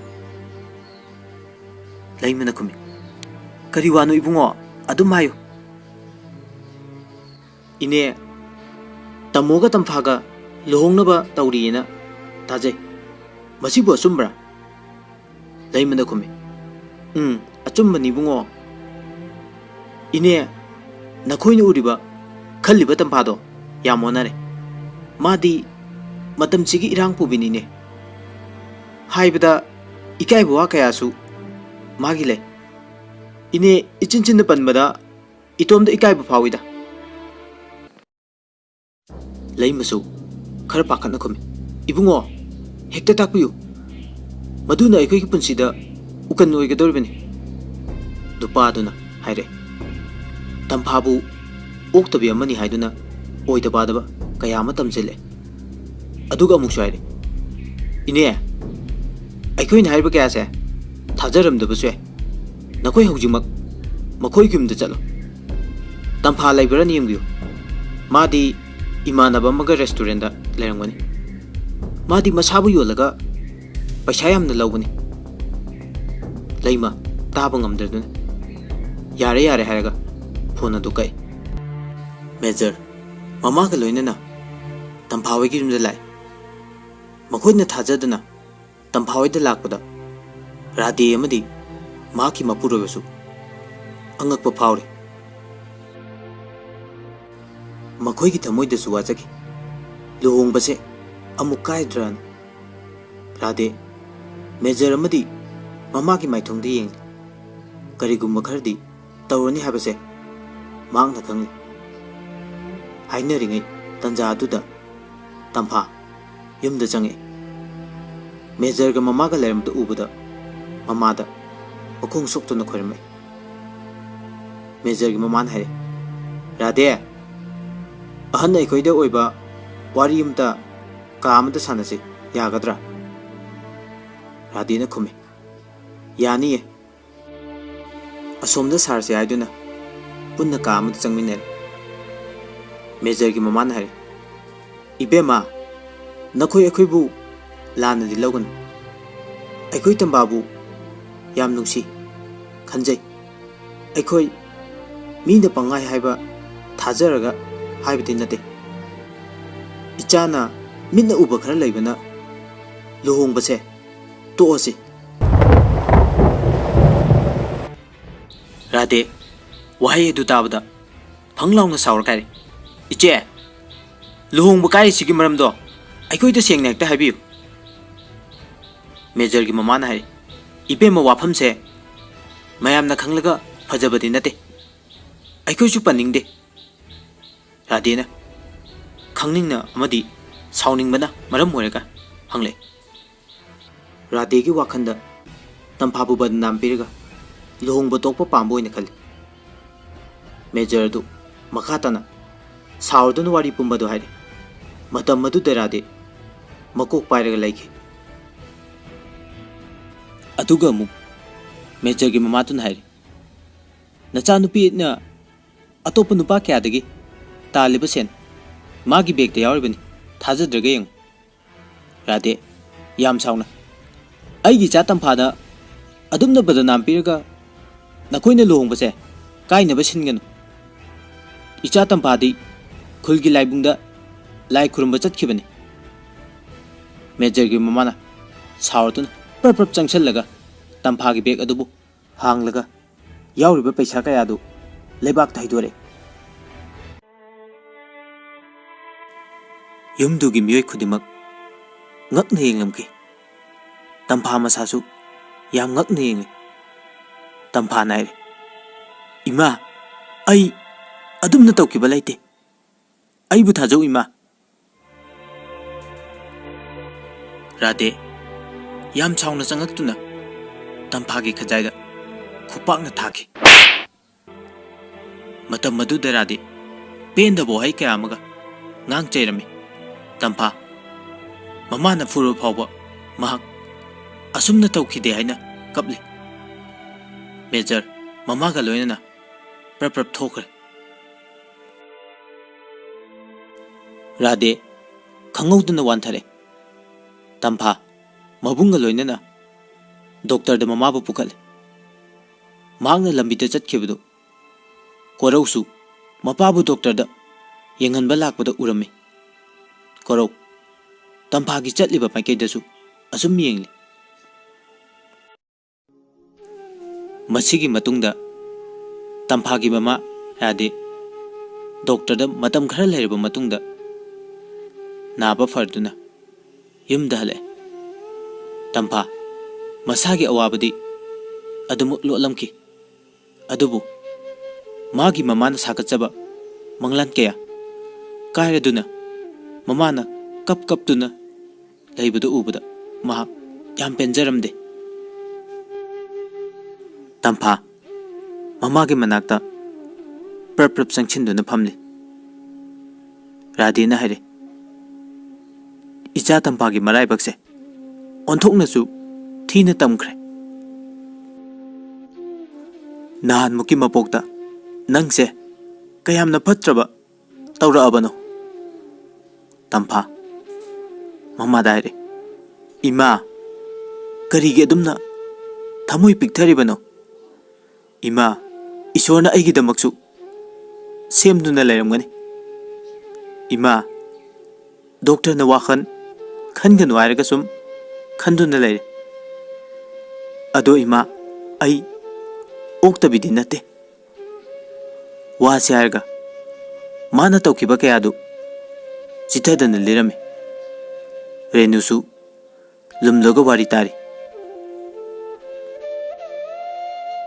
राधे याम पेंजदन हायरे मसी पुंबजे अखोइबु खंगबा मीना थावैन सिल्लिबनी मखोइगी ममांगदा इचा तंबाबु मतिक चाबा मी अमदा थाजबा ngamद्रबदी आई इतोमदा सोइदन सिगनी इमा गी बेमा इचा गी साजत पुकचेल थमोय इमा खंगी हाइदुना कपले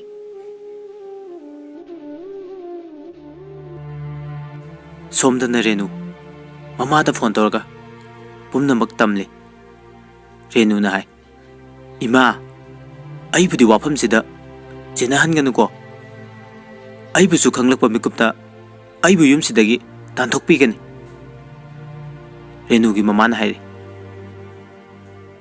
इबेमा कैसु खनगनु इमाना लोइना सिनगनी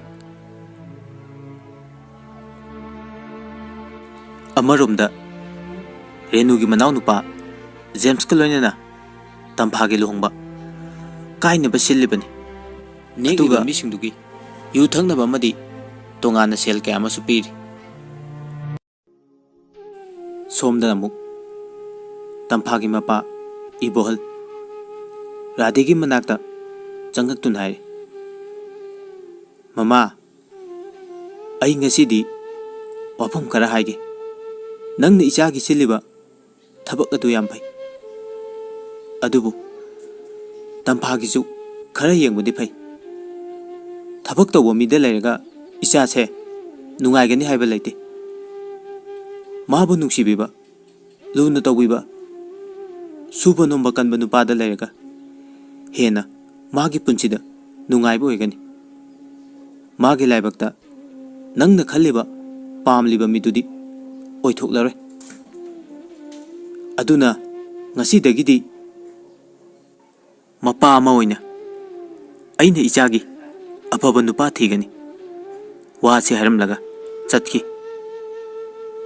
राधे मतोमदा खंजै वहंग कयामसु हंगजरी अइना खल्लिबा तौरिबा थबकसे याम फत्रबरा ममा अमा ओइना माबु मतिक चाबा नुपा अमदा थाजनबा खनबसे कयाम कायरबा इचा तंपादा नुपी उबी अमना चनफम थोकपा गुन कयामसु यावरी मसिदबु मखोइना यारिक्ट्रिबसे करिगिनो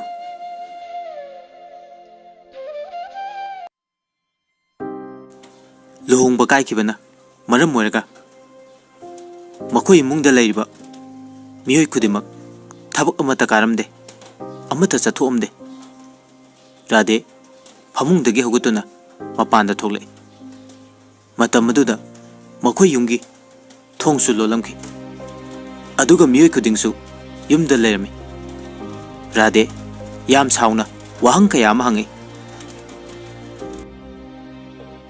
इबुंगो चौवा रेनु नबानीना करिगी ngasi थबक चत्रिबनो अचौबा रेनु चमानना हायरे इमाना ngamdabduda चत्तबनी खुमै राधे मचा नुपीदों ओनसलगाय इचन नंगदी इचन वा लली लली तौरगा हायरे इमा इचेगी लुहोंगमना होनाबदा कायरक सुरे कारिसे अइंगोंदा मीना इचेगी वा हंगकनी अई मधुगी पाउकुम पीनबा लैते हारमलगा इमुंगदा चंखी तंफासु मपान थोंगदा हाइद्रबसु लोना मागी कादा चंगदुना हिक हिक लाउना कपले तंफा खंगौदना महाक सिरगे हायना खले मसीना मयामगी अवाबा कोकलनी खले तंफा थोंग लोनसिनदुना थौरी यानबा होतनारी मतांग अदुदा मबुंगना थोंग कौखाइदुना ꯇꯝꯐꯥꯅ ꯄꯥꯏꯔꯤꯕ ꯊꯧꯔꯤꯗꯨ ꯃꯨꯜꯂꯒ ꯈꯨꯄꯥꯛꯅ ꯊꯥꯈꯤ꯫ ꯑꯗꯨꯒ ꯀꯞꯂꯒ ꯍꯥꯏꯔꯛꯏ, "ꯏꯕꯨꯡꯒꯤ ꯏꯕꯦꯝꯃ, ꯏꯆꯟꯅ ꯃꯁꯤꯒꯤ ꯄꯤꯔꯦꯞꯁꯦ ꯀꯔꯤꯒꯤ ꯂꯦꯞꯂꯤꯕꯅꯣ? ꯌꯨꯝꯁꯤꯗ ꯅꯪꯒꯤꯗꯃꯛ ꯂꯦꯞꯇꯕ ꯀꯔꯤ ꯌꯥꯎꯈ꯭ꯔꯕꯒꯦ? ꯅꯪꯅ ꯑꯩꯈꯣꯏꯕꯨ ꯋꯥꯔꯧꯔꯤꯕ꯭ꯔꯣ? ꯅꯪꯅ ꯃꯇꯝ ꯄꯨꯝꯕꯗ ꯑꯋꯥꯕ ꯀꯌꯥ ꯄꯨꯗꯨꯅ ꯂꯥꯛꯑꯦ꯫ ꯅꯪꯒꯤ ꯑꯋꯥꯕꯗ ꯑꯩꯈꯣꯏꯅ ꯅꯤꯡꯕ ꯊꯨꯡꯍꯟꯕ ꯉꯝꯗꯕꯒꯤ ꯁꯥꯎꯔꯤꯕꯔꯥ? ꯅꯕꯨꯡꯅ ꯋꯥꯁꯛꯂꯤꯕꯁꯤꯅꯤ꯫ ꯌꯦꯛꯅꯕ ꯀꯌꯥꯁꯤꯒꯤ ꯃꯃꯥꯡꯗꯗꯤ ꯏꯕꯨꯡꯅ ꯃꯇꯤꯛ ꯆꯥꯕ ꯅꯨꯄꯥ ꯑꯃꯗ ꯅꯪꯕꯨ ꯁꯣꯏꯗꯅ ꯂꯨꯍꯣꯡꯒꯅꯤ." ꯔꯥꯙꯦꯁꯨ ꯃꯆꯥꯒꯤ ꯃꯇꯧꯗ ꯌꯥꯝ ꯄꯦꯟꯖꯗꯅ ꯍꯥꯏꯔꯛꯏ, "ꯏꯃꯥꯒꯤ ꯏꯕꯦꯝꯃ, ꯀꯔꯤꯒꯤ ꯅꯪꯅ ꯄꯨꯛꯅꯤꯡ ꯁꯣꯟꯊꯔꯤ? ꯏꯆꯥ ꯂꯨꯍꯣꯡꯗꯨꯅ ꯂꯩꯕꯃꯛꯇꯤ ꯅꯠꯇꯦꯗꯅ꯫ ꯃꯇꯝ ꯃꯌꯥꯝ ꯂꯩꯔꯤꯕꯁꯤꯗꯤ ꯏꯃꯥꯅ ꯊꯥꯖꯩ ꯏꯆꯥꯒꯤꯗꯃꯛ ꯃꯇꯤꯛ ꯆꯥꯔꯕ ꯃꯤꯁꯛ ꯑꯃꯗꯤ ꯁꯣꯏꯗꯅ ꯂꯩꯔꯝꯒꯅꯤ꯫ ꯂꯩꯀꯥꯏꯒꯤ ꯃꯤꯅꯣꯛ ꯃꯩꯁꯥ ꯈꯔꯒꯤꯗꯃꯛ ꯑꯁꯨꯝꯅ ꯄꯨꯟꯁꯤꯕꯨ ꯀꯩꯁꯨ ꯂꯩꯇꯅ ꯃꯃꯜ ꯌꯥꯎꯗꯕ ꯑꯃꯒꯨꯝ ꯎꯕꯗꯤ ꯆꯨꯝꯕ꯭ꯔꯥ ꯅꯪ?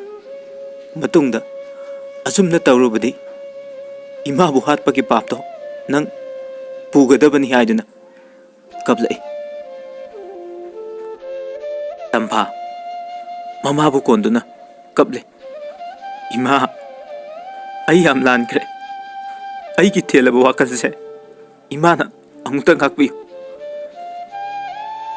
ꯏꯃꯥ, ꯑꯩꯉꯣꯟꯗ ꯅꯈꯣꯏꯗ ꯄꯦꯟꯗꯕ ꯁꯥꯎꯅꯤꯡꯕ ꯂꯩꯇꯦ. ꯑꯩꯅ ꯃꯔꯝ ꯑꯣꯏꯔꯒ ꯅꯈꯣꯏꯕꯨ ꯋꯥꯕꯁꯦ ꯎꯔꯒ ꯑꯩ ꯈꯥꯡꯕ ꯉꯝꯗꯦ." ꯃꯈꯣꯏ ꯃꯃꯥ ꯃꯆꯥ ꯄꯨꯟꯅ ꯀꯞꯃꯤꯟꯅꯔꯤ꯫ ꯑꯗꯨꯒ ꯃꯅꯝꯃ ꯔꯦꯅꯨꯗꯤ ꯃꯈꯣꯏꯒꯤ ꯃꯇꯧꯗꯨꯗ ꯅꯣꯛꯐꯦꯠ ꯇꯧꯅ ꯌꯦꯡꯂꯤ꯫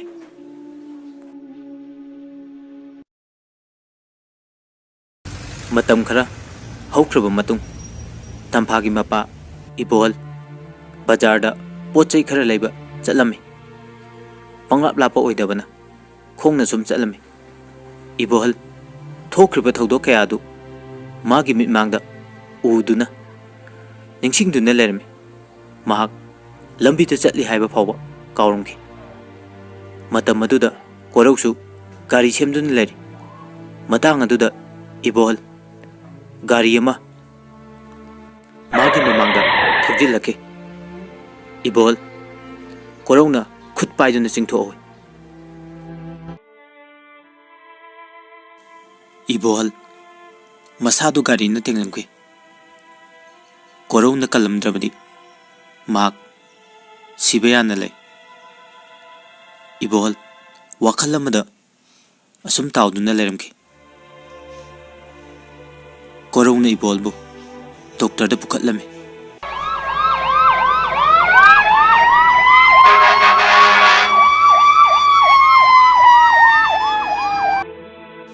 ꯗꯣꯛꯇꯔ ꯑꯃꯗꯤ ꯅꯔꯁꯁꯤꯡꯅ ꯏꯕꯣꯍꯜꯕꯨ ꯍꯣꯁꯄꯤꯇꯥꯜ ꯃꯅꯨꯡꯗ ꯌꯥꯝ ꯊꯨꯅ ꯄꯨꯟꯁꯤꯟꯈꯤꯔꯝꯃꯤ꯫ ꯉꯥꯏꯍꯥꯛꯀꯤ ꯃꯇꯨꯡ ꯗꯣꯛꯇꯔꯅ ꯍꯥꯏꯔꯛꯑꯦ ꯀꯣꯔꯧꯗ, "ꯑꯁꯣꯛꯄꯁꯦ ꯀꯩꯁꯨ ꯊꯣꯏꯗꯣꯛꯄ ꯑꯔꯨꯕ ꯑꯁꯣꯛꯄ ꯌꯥꯎꯗ꯭ꯔꯦ. ꯑꯗꯨꯅ ꯌꯨꯝꯗ ꯄꯨꯊꯈꯤꯕ ꯌꯥꯔꯅꯤ." ꯃꯈꯣꯏ ꯑꯅꯤ ꯄꯨꯟꯅ ꯍꯣꯁꯄꯤꯇꯥꯜꯗꯒꯤ ꯌꯨꯝꯗ ꯆꯠꯅꯕ ꯊꯧꯔꯛꯂꯝꯃꯤ꯫ ꯀꯣꯔꯧ ꯑꯍꯜꯗꯨꯒꯤ ꯃꯇꯧꯗ ꯌꯥꯝ ꯅꯨꯡꯉꯥꯏꯔꯝꯗꯦ꯫ ꯀꯣꯔꯧꯅ ꯃꯈꯥ ꯇꯥꯅ ꯋꯥꯍꯪ ꯀꯌꯥ ꯑꯃ ꯍꯪꯂꯝꯃꯤ꯫ ꯏꯕꯣꯍꯜ ꯊꯣꯛꯈ꯭ꯔꯤꯕ ꯊꯧꯗꯣꯛ ꯀꯌꯥꯗꯨ ꯂꯤꯗꯨꯅ ꯀꯞꯂꯤ꯫ ꯀꯣꯔꯧꯗꯤ ꯇꯝꯐꯥꯒꯤ ꯋꯥꯔꯤꯅꯤ ꯍꯥꯏꯕ ꯈꯪꯂꯝꯗꯦ꯫ ꯀꯣꯔꯧꯅ ꯍꯥꯏꯔꯦ, "ꯄꯥꯕꯨꯡ, ꯑꯩ ꯄꯥꯕꯨꯡꯕꯨ ꯌꯨꯝ ꯐꯥꯎꯕ ꯊꯤꯟꯖꯔꯝꯃꯒꯦ" ꯍꯥꯏꯗꯨꯅ ꯌꯨꯝꯗ ꯂꯥꯛꯃꯤꯟꯅꯔꯦ꯫ ꯑꯁꯣꯝꯗꯅ ꯔꯥꯙꯦ ꯃꯆꯥꯁꯤꯡꯒ ꯄꯥꯈꯠꯅ ꯃꯄꯥꯕꯨ ꯀꯣꯏꯊꯤ ꯊꯤꯔꯤ꯫ ꯔꯥꯙꯦ ꯃꯥꯒꯤ ꯋꯥꯈꯜꯗ ꯍꯦꯟꯅ ꯆꯤꯡꯅꯕ ꯍꯦꯜꯂꯦ꯫ "ꯀꯔꯤꯒꯨꯝꯕ ꯅꯪꯒꯤ ꯕꯕꯥꯅ ꯃꯊꯟꯇ ꯁꯤꯖꯟꯅꯕ ꯍꯣꯠꯅꯔꯝꯂꯕꯗꯤ ꯀꯝꯗꯧꯕ?" ꯇꯝꯐꯥꯅ ꯈꯨꯝꯃꯤ, "ꯏꯃꯥ, ꯌꯥꯝ ꯄꯥꯈꯠꯀꯅꯨ. ꯕꯕꯥꯗꯣ ꯄꯣꯠ ꯆꯩ ꯂꯧꯕ ꯆꯠꯈꯤꯕꯅꯤ. ꯀꯔꯤꯒꯨꯝꯕ ꯈꯨꯗꯣꯡꯆꯥꯗꯕ ꯂꯩꯔꯝꯂꯕꯗꯤ." ꯑꯁꯨꯝꯅ ꯍꯥꯏꯅꯔꯤꯉꯩ ꯀꯣꯔꯧ ꯇꯝꯐꯥꯒꯤ ꯌꯨꯝꯗ ꯆꯪꯉꯛꯏ꯫ ꯃꯇꯝ ꯑꯗꯨꯗꯔꯥꯗꯤ ꯃꯆꯥꯁꯤꯡꯒ ꯄ꯭ꯔꯞ ꯄ꯭ꯔꯞ ꯊꯣꯛꯂꯛꯇꯨꯅ ꯌꯥꯝ ꯄꯥꯈꯠꯅ ꯍꯪꯂꯤ꯫ ꯏꯕꯣꯍꯜ ꯄꯥꯎꯈꯨꯝ ꯑꯃꯠꯇ ꯄꯤꯔꯝꯗꯦ꯫ ꯃꯁꯤꯗꯅ ꯍꯦꯟꯅ ꯑꯃꯨꯛꯀ ꯄꯥꯈꯠꯄ ꯍꯦꯜꯂꯤ꯫ ꯀꯣꯔꯧꯅ ꯇꯞꯅ ꯏꯪꯅ ꯋꯥꯔꯤ ꯄꯨꯝꯕ ꯂꯤꯔꯝꯈꯤ꯫ ꯃꯈꯣꯏ ꯈꯔꯗꯤ ꯅꯦ ꯇꯥꯖꯔꯦ, ꯑꯗꯨꯕꯨ ꯃꯄꯥꯒꯤ ꯅꯨꯡꯉꯥꯏꯇꯕ ꯃꯇꯧꯗꯨꯗ ꯇꯝꯐꯥ ꯍꯦꯟꯅ ꯊꯃꯣꯏ ꯁꯣꯛꯏ꯫ ꯀꯣꯔꯧꯁꯨ ꯇꯝꯐꯥꯕꯨ ꯎꯖꯕ ꯐꯪꯖꯕꯗ ꯃꯥꯒꯤ ꯊꯃꯣꯏꯗ ꯑꯋꯥꯕ ꯄꯣꯠꯂꯨꯝ ꯀꯌꯥ ꯄꯨꯗꯨꯅ ꯂꯥꯛꯑꯝꯕꯗꯨ ꯃꯥꯕꯨ ꯑꯃꯨꯛꯇꯪ ꯎꯕ ꯐꯪꯖꯔꯕꯗꯤ ꯈꯜꯂꯝꯕ꯫ ꯉꯁꯤꯗꯤ ꯎꯕ ꯐꯪꯂꯕꯗ ꯃꯥꯒꯤ ꯊꯃꯣꯏ ꯌꯥꯝ ꯄꯦꯟꯖꯔꯝꯃꯤ꯫ ꯏꯕꯣꯍꯜꯅ ꯃꯥꯕꯨ ꯀꯣꯔꯧꯅ ꯀꯟꯕꯤꯔꯛꯄ ꯑꯃꯗꯤ ꯃꯥꯕꯨ ꯂꯥꯌꯦꯡꯕꯤꯕ ꯀꯌꯥꯗꯨ ꯌꯨꯝꯒꯤ ꯃꯤꯑꯣꯏꯁꯤꯡꯗ ꯄꯨꯝꯅꯃꯛ ꯇꯝꯂꯝꯃꯤ꯫ ꯃꯇꯝ ꯑꯗꯨꯗ ꯇꯝꯐꯥ ꯀꯣꯔꯧꯗ ꯌꯦꯡꯂꯛꯏ꯫ ꯀꯣꯔꯧ ꯇꯝꯐꯥꯕꯨ ꯃꯥꯒꯤ ꯃꯤꯠꯅ ꯌꯦꯡꯖꯕ ꯉꯝꯗꯅ ꯂꯨꯞꯊꯗꯨꯅ ꯂꯩꯔꯤ꯫ ꯀꯣꯔꯧꯕꯨ ꯃꯈꯣꯏ ꯏꯃꯨꯡꯒꯤ ꯃꯤꯑꯣꯏꯁꯤꯡꯅ ꯆꯥꯛ ꯆꯔꯥ ꯑꯃꯇꯪꯗꯤ ꯆꯥꯈꯣ ꯍꯥꯏꯗꯨꯅ ꯄꯤꯖꯅꯕ ꯂꯥꯡꯏ꯫ ꯀꯣꯔꯧ ꯇꯝꯐꯥꯒꯤ ꯃꯇꯧꯕꯨ ꯂꯣꯟꯅ ꯂꯣꯟꯅ ꯑꯗꯨꯃꯛ ꯌꯦꯡꯂꯤ꯫ ꯃꯇꯝ ꯑꯗꯨꯗ ꯃꯄꯥ ꯏꯕꯣꯍꯜꯗꯤ ꯎꯔꯝꯃꯤ꯫ ꯇꯝꯐꯥ ꯀꯣꯔꯧꯅ ꯃꯥꯕꯨ ꯅꯨꯡꯁꯤꯖꯕ ꯈꯟꯖꯕꯗꯤ ꯃꯍꯥꯛ ꯈꯪꯂꯝꯗꯦ꯫ ꯑꯁꯨꯝ ꯏꯆꯝ ꯆꯝꯅ ꯈꯜꯂꯤ꯫ ꯃꯈꯣꯏ ꯄꯨꯝꯕ ꯄꯨꯟꯅ ꯆꯥꯛ ꯆꯥꯃꯤꯟꯅꯔꯤ꯫ ꯏꯕꯣꯍꯜꯅ ꯍꯪꯂꯛꯏ, "ꯏꯕꯨꯡꯉꯣ ꯀꯣꯔꯧ, ꯅꯪꯗꯤ ꯀꯗꯥꯏꯗꯒꯤꯅꯣ? ꯅꯆꯤꯟ ꯅꯅꯥꯎꯅ ꯀꯌꯥ ꯁꯨꯒꯦ?" "ꯄꯥꯕꯨꯡ, ꯑꯩ ꯄꯥꯕꯨꯡ ꯍꯣꯏꯁꯤꯗꯒꯤ ꯈꯔ ꯆꯠꯂꯒ ꯂꯩꯕ ꯈꯨꯜ ꯑꯃꯗꯒꯤꯅꯤ꯫ ꯏꯆꯤꯟ ꯏꯅꯥꯎꯗꯤ 3 ꯁꯨꯏ꯫ "ꯑꯦ, ꯑꯗꯨꯗꯤ ꯑꯩꯈꯣꯏꯒ ꯄꯪꯂꯥꯞ ꯂꯥꯞꯇ꯭ꯔꯦꯅꯦ꯫ ꯏꯆꯥꯁꯤꯗꯤ ꯂꯝꯕꯤ ꯊꯣꯛꯂꯛꯄꯗ ꯁꯨꯝ ꯆꯪꯉꯛꯎꯀꯣ." "ꯄꯥꯕꯨꯡ." ꯏꯕꯣꯍꯜ ꯀꯣꯔꯧꯒꯤ ꯃꯔꯝꯗ ꯌꯥꯝ ꯍꯛꯆꯤꯟꯅꯗꯤ ꯍꯪꯂꯝꯗꯦ꯫ ꯀꯣꯔꯧꯁꯨ ꯆꯥꯛ ꯆꯥꯕ ꯂꯣꯏꯔꯗꯨꯅ ꯌꯨꯝꯗ ꯍꯜꯂꯛꯑꯝꯃꯤ꯫ ꯃꯍꯥꯛꯅ ꯂꯝꯕꯤꯗ ꯁꯨꯝ ꯂꯥꯛꯄꯗ ꯃꯍꯥꯛꯀꯤ ꯃꯄꯥ ꯏꯕꯣꯌꯥꯏꯃ ꯃꯌꯥꯝꯅ ꯂꯝꯕꯤꯗ ꯐꯨꯕ ꯎꯔꯝꯈꯤ꯫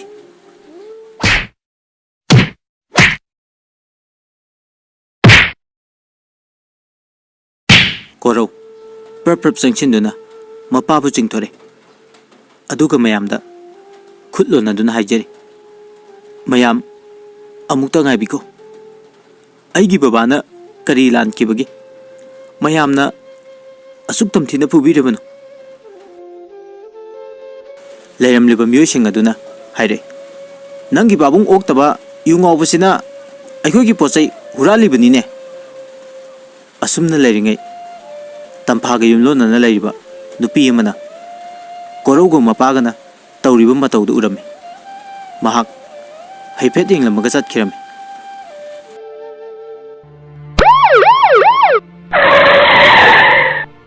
ꯇꯟꯖꯥ ꯑꯗꯨꯗ ꯄꯨꯂꯤꯁꯀꯤ ꯒꯥꯔꯤ ꯑꯃ ꯊꯧꯖꯤꯜꯂꯛꯇꯨꯅ ꯀꯣꯔꯧꯒꯤ ꯃꯄꯥꯕꯨ ꯄꯨꯗꯨꯅ ꯆꯠꯅꯕ ꯂꯥꯛꯅꯔꯤ꯫ ꯀꯣꯔꯧ ꯄꯨꯂꯤꯁ ꯑꯗꯨꯗ ꯈꯨꯠ ꯂꯣꯟꯅꯗꯨꯅ ꯍꯥꯏꯔꯤ, "ꯁꯥꯔ, ꯁꯥꯔ, ꯑꯩꯒꯤ ꯕꯕꯥꯕꯨ ꯑꯃꯨꯛꯇ ꯊꯥꯗꯣꯛꯄꯤꯔꯝꯃꯨ."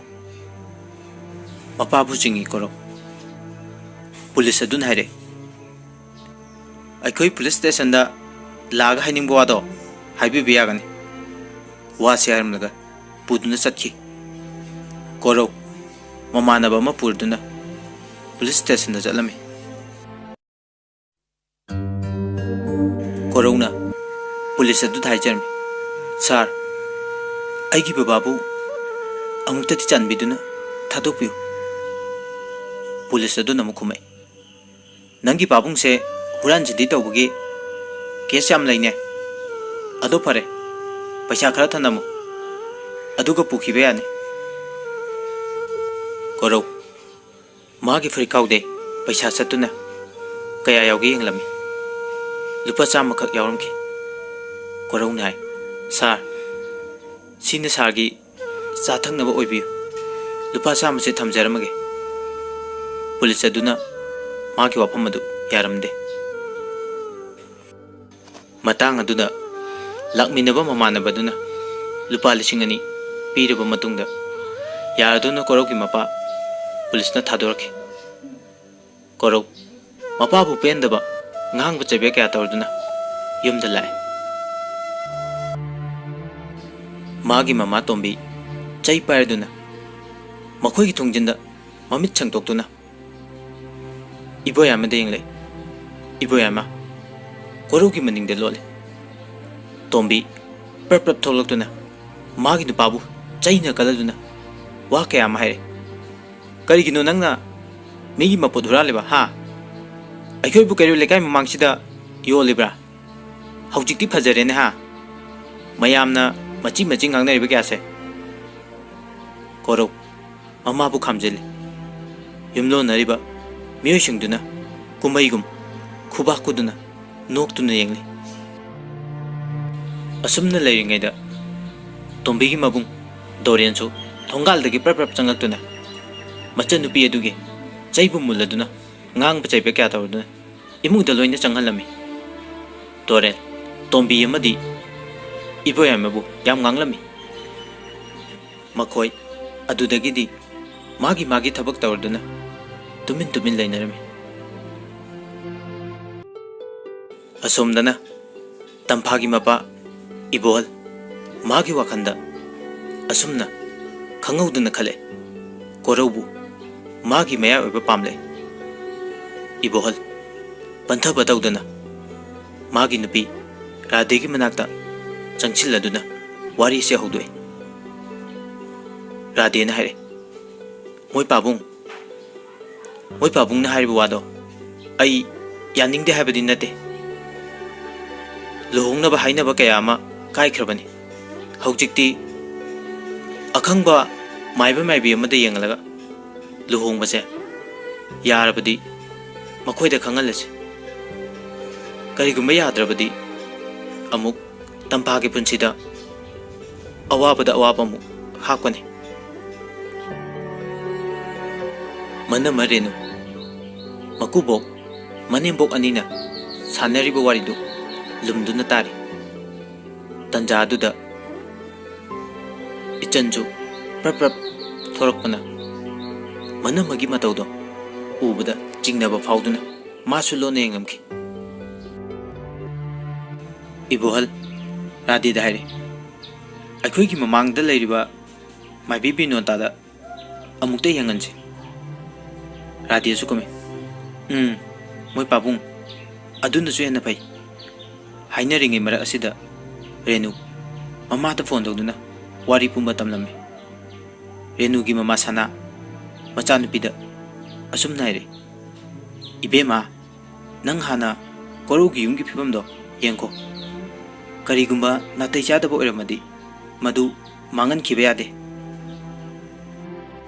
माइबी बिनोतादा पैसा पीरगा कोरौ फै हायनदुना लुहोंगनबा तौरसे ममा रादेदो मचानुपिबु थबक तौबो नुपा याम पामदाइने हा हा हा मा मपोक्सिगी फंगलरो मसीगी मतुंगदा रेनु लोना कोरौ होगी यमदा येंगबा लामे मतम मदुदा कोरौगी ममा मी खरगा खनादुना मसम फोइनादुना लेरमे रेनु कोरौगा थांगना लेबा नुपी यमदा मखोगी युम हंगले नुपी अदुना हाइरे इबेमा कोरौगी युमदि मसिदा लेरिबसिनी अदुगा आदा सम फोइनारिसिना ममानी मथोंग मरम खंगबा युम्बा नतेदा रेनु मफम अदुदगी थादोक्तुना लाखि सुम लाकपना कोरौगी वर्कशॉप अदुदा यौरक्लमी कोरौ गाड़ी सेंबदो उबदा रेनुना माकी थमोइदा नोकले ममादा फोन तौरमे नोकनोक्तुना ममादा पाउ तमे इमा अइने हेक पामजबा युम्बान ओइरम मथोंग मरम चाबा युम्बान नतेदा ममाना खुमे इबेमा तंफादो मदुगी युमदा लेबना हेन पै अदु नंग माइबी दुगी मनाकता चंगलदुन पैसादो पीरग वादो मेल ओना ताइनाबा मखोइगी युम अदुबु थागत पोइना हायलो मसीगी मतुंग रेनु माइबी बिनोतागी मयमदा लामे मने मकुना लाकदुरबसिंग अदु ओना ताइनाबा ओइना हाइबियु हाइदुना चरवाकपा वारी लिरदुना पैसा मयाम अमा पिछिन्दुना थनमे बिनोता पैसा मयाम फंगबदा हराउरमे रेनु याम हराउना मयमदा थुना मगलामे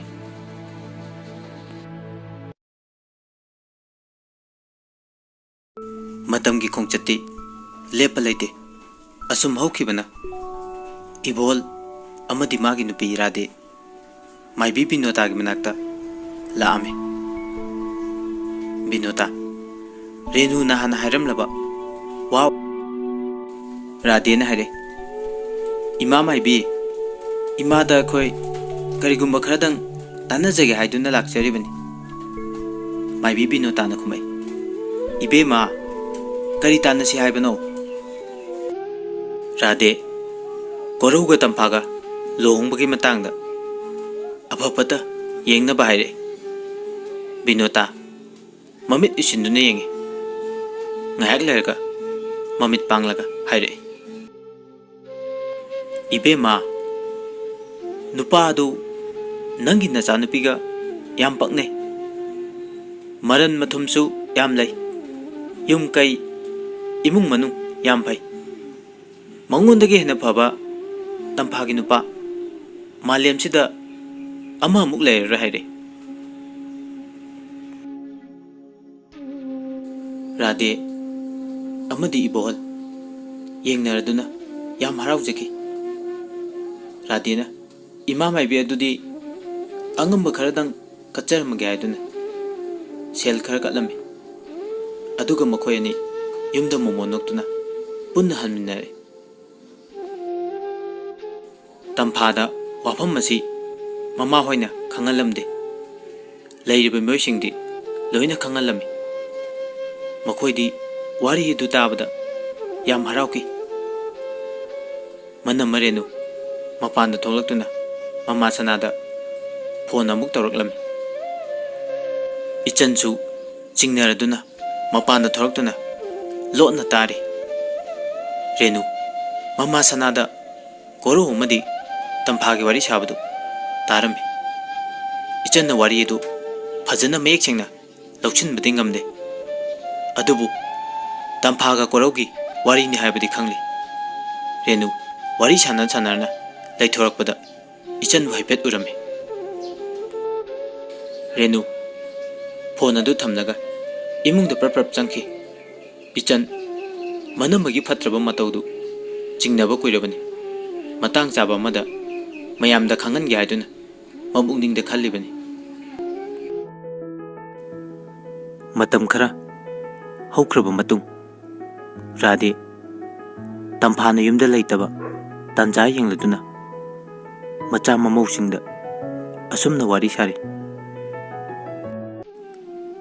इचासा अइदी कोरुगी मयमदा चटलगा असेंगबा मतंगदी खंगबा पामीबो कनाना खंगनी माइबा माइबी हायबसिदी असुम मंगाक्तसु ओइदे रेनुना मरक थनाइरे इमा इमान हाइरबा वादो आइसु यानिंगे इमाने हेक चटलगा येंगबा हायबसिदी मीगी ममांगदा याम लेमदे नुपा मयम ओइरबदि फबा राधे सुकुमे खंगद्रेदा ताइबंग मपुनबु करीबु तमलेबा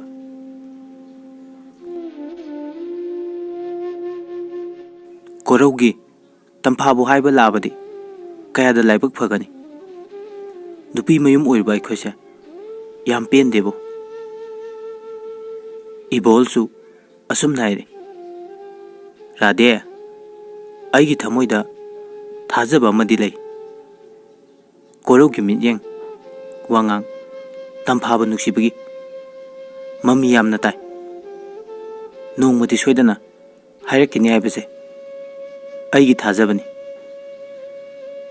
असुमना वारी सानरिङै Tamphaga Korauga loinana makhoi ani yum aduda changminare. Makhoisu matau adu ubada yam haraujari.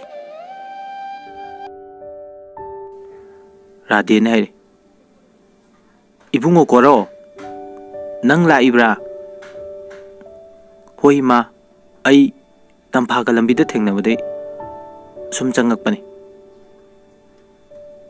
Ibolsu wari tapna sare. Ibungo, ipa wa amta haige, nang sengnadi khumuko. Takpiyu babung. Ibungo, nangbu khangnajaba nupiga lai lakprane? Korau, ikaiba maga loinana khumlai. Babung hujik phawgedi laijadri. Ibol thamoida khara netai.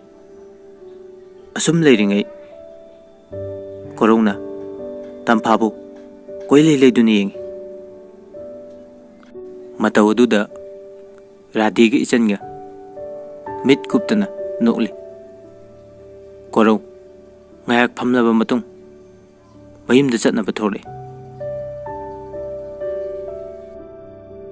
Korau Tamphagi mungna luna taujaba khanjaba kyada mahaksu yam haraujarmi. Mahak yum yorba matung Tamphagi wakhan kaya ama khanduna manglan kaya amasu sakatjari.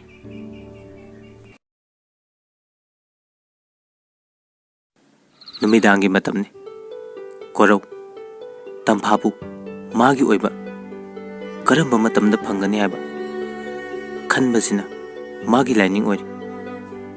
Matau asumna ahingdoma asum hok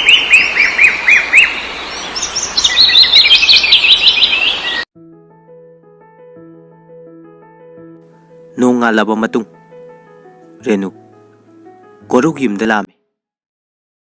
Korau di workshop ta chatkibana yumda leirimde. Korau gi machanupi Thoibi khaktamak yumduda leirame. Thoibi Renu changakpa ubada ingangakduna yengduna leir. Renu na changchillaga hange, Ibema sibu Korau hoigi yum oirabra? Mane somda kakhatpiro. Phida tharame. Renu na makha tare. Korau gi imadi labikidabra? Imadi thangnaba yumsida chathoki yumda leite. Ibema nang amuta kaubiba yagadra? Yani ai kaurake. Thoibi mamabu kauba chatkirame. Tanjasida Renu makhoigi yum adu koilei leiduni yengi. Mapukningda nokmi tawi. Mahakna asumna leiringai mi yam khanabagi makhol tari. Korau gi mama tombi khon kana wa ngangduna yumduda changle. Renu ubada nganglambadu chap leptuna yengi. Renu gi masada siriba yaliba sana kayado ubada tombi tin yotuna mit guptana yengle. Renu su tombi ki miyeng aduna tombi sana likta ngawi habise khangba ngamli. Renu tombi gi mnakta changchenduna wari sha. Ine ai wafam amata haijage khanduna mafam asida laibin. Tombi na khumai kari karamba matangi nune ibema. Ine sumdaubani aigi icha nupi amakak lairi. Nupa amta koyu yadaba ma. Magi sana lupa lantum mayam paijarabani. Magi damak building ani hum supigani. Lau pari tarasu aduga gari asoba macha kaya masu ungani. Ado inegi cha korona magi nupi oine lausilabadi magi laibak kaya da phagane. Mama Tombi wari du tabada magi mita paisa sana lupa kya do uramki. Tombi mamit ngi hak usendo na khal. Tombi na ya marau na ibe ma aigi jagi damak nang namukta sinbiyu. Renu na hai ine ai yanaba soidana singani. Ine ado ine wafam amadi lo taba yadaba ama laini. Ibe ma karamba wafam no ne. Ine ki chado kari thabak tawi yum kai hangasu oidaba khara haiduna thabak tawi yum kai nungaina lei haiduna hajin biu. Tombi masada kijaba amasu phauram adu gaire. Ibe ma ai madumakti haiba ngamdau mande.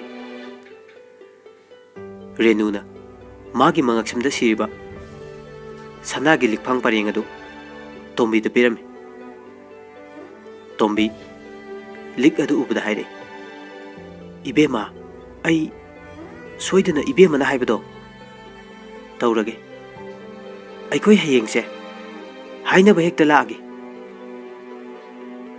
Renu ine yam nungaire hairaga Renu nokphe tongna mayumda lai. Tombi su lik adu bu yenglaga nan naladun yam harau noi. Asumna numito ma hokre.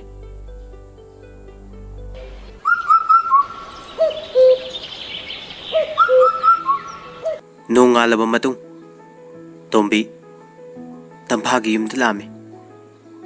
Renu di Tombi bu ubda yam harauri. Rade di hana ukidaba oibana inganga aduga hangi.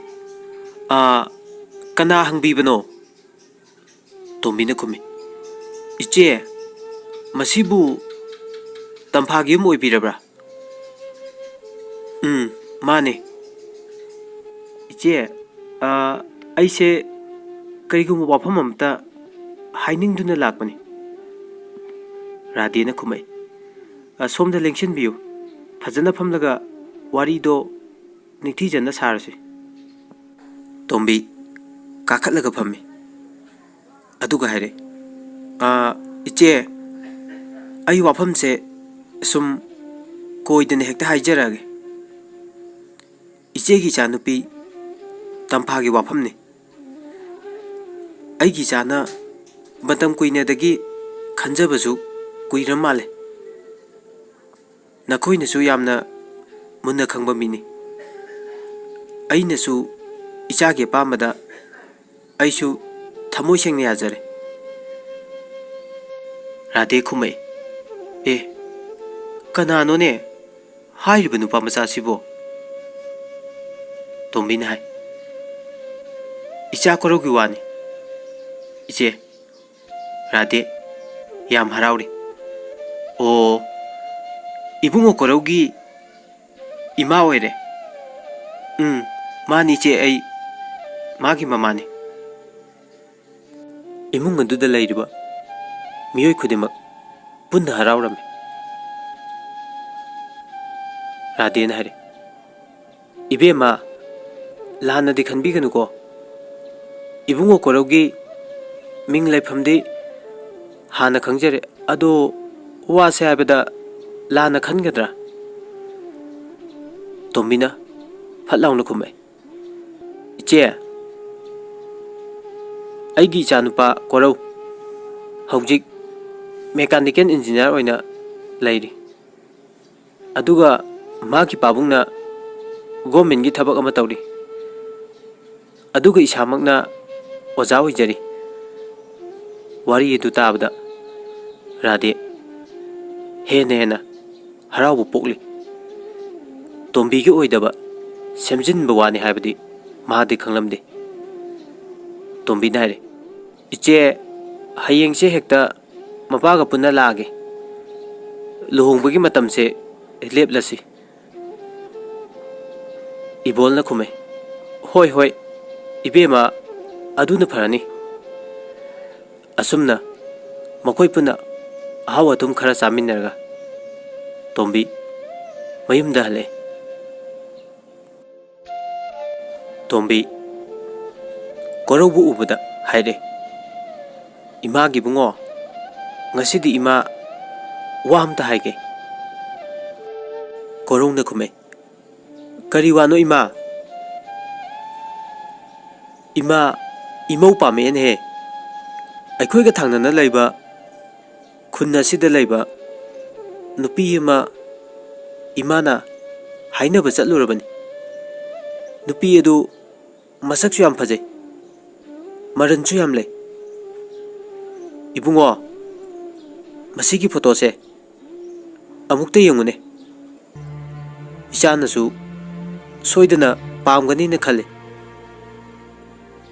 ꯀꯣꯔꯧ ꯇꯝꯐꯥꯅꯤ ꯈꯪꯗꯕꯅ ꯌꯥꯝꯅ ꯁꯥꯎꯔꯗꯨꯅ ꯐꯣꯇꯣꯗꯨ ꯂꯩꯕꯥꯛꯇ ꯂꯪꯊꯣꯔꯛꯑꯦ꯫ ꯑꯗꯨꯒ ꯍꯥꯏꯔꯦ, ꯏꯃꯥ, ꯑꯩꯒꯤ ꯑꯄꯥꯝꯕ ꯀꯔꯤꯅꯣ ꯍꯥꯏꯕꯁꯨ ꯏꯃꯥꯅ ꯍꯪꯗꯦ꯫ ꯑꯩꯒꯤ ꯂꯩꯃꯤꯟꯅꯕꯗ ꯅꯨꯡꯉꯥꯏꯕ ꯅꯨꯡꯉꯥꯏꯇꯕ ꯏꯁꯥꯅ ꯈꯟꯖꯔꯒ ꯑꯩ ꯂꯧꯒꯅꯤ꯫ ꯃꯤꯒꯤ ꯊꯧꯌꯥꯟꯁꯤꯟꯗ ꯁꯤꯟꯕ ꯃꯤꯒ ꯑꯩ ꯂꯩꯃꯤꯟꯅꯕ ꯄꯥꯝꯗꯦ꯫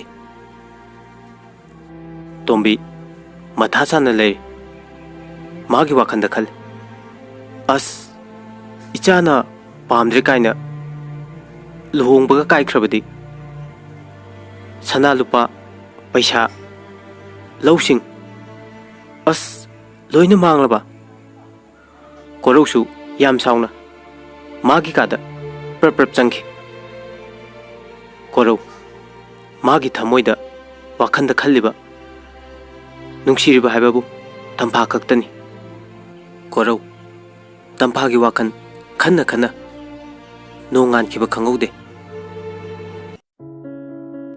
ꯇꯣꯝꯕꯤ ꯃꯈꯣꯏ ꯏꯃꯨꯡꯒꯤ ꯃꯤꯑꯣꯏꯁꯤꯡ ꯊꯕꯛ ꯆꯠꯅꯕꯒꯤ ꯀꯣꯏꯔꯥꯡ ꯂꯥꯡꯏ꯫ ꯃꯄꯥ ꯏꯕꯣꯌꯥꯏꯃꯁꯨ ꯅꯨꯃꯤꯠꯁꯤꯗꯤ ꯌꯨ ꯊꯛꯂꯝꯗꯦ꯫ ꯀꯣꯔꯧꯅ ꯃꯥꯒꯤ ꯃꯃꯥ ꯇꯣꯝꯕꯤꯗ ꯍꯪꯂꯛꯏ, ꯏꯃꯥ, ꯉꯁꯤꯁꯤꯕꯨ ꯀꯔꯤ ꯊꯕꯛ ꯂꯩꯒꯦ? ꯇꯣꯝꯕꯤꯅ ꯈꯨꯝꯃꯩ, ꯌꯥꯝ ꯂꯥꯡꯒꯅꯨꯀꯣ, ꯆꯠꯂꯣ ꯆꯠꯂꯣ, ꯅꯥꯄꯤ ꯐꯖꯕ ꯑꯃ ꯁꯦꯠꯂꯒ ꯊꯣꯔꯛꯑꯣ꯫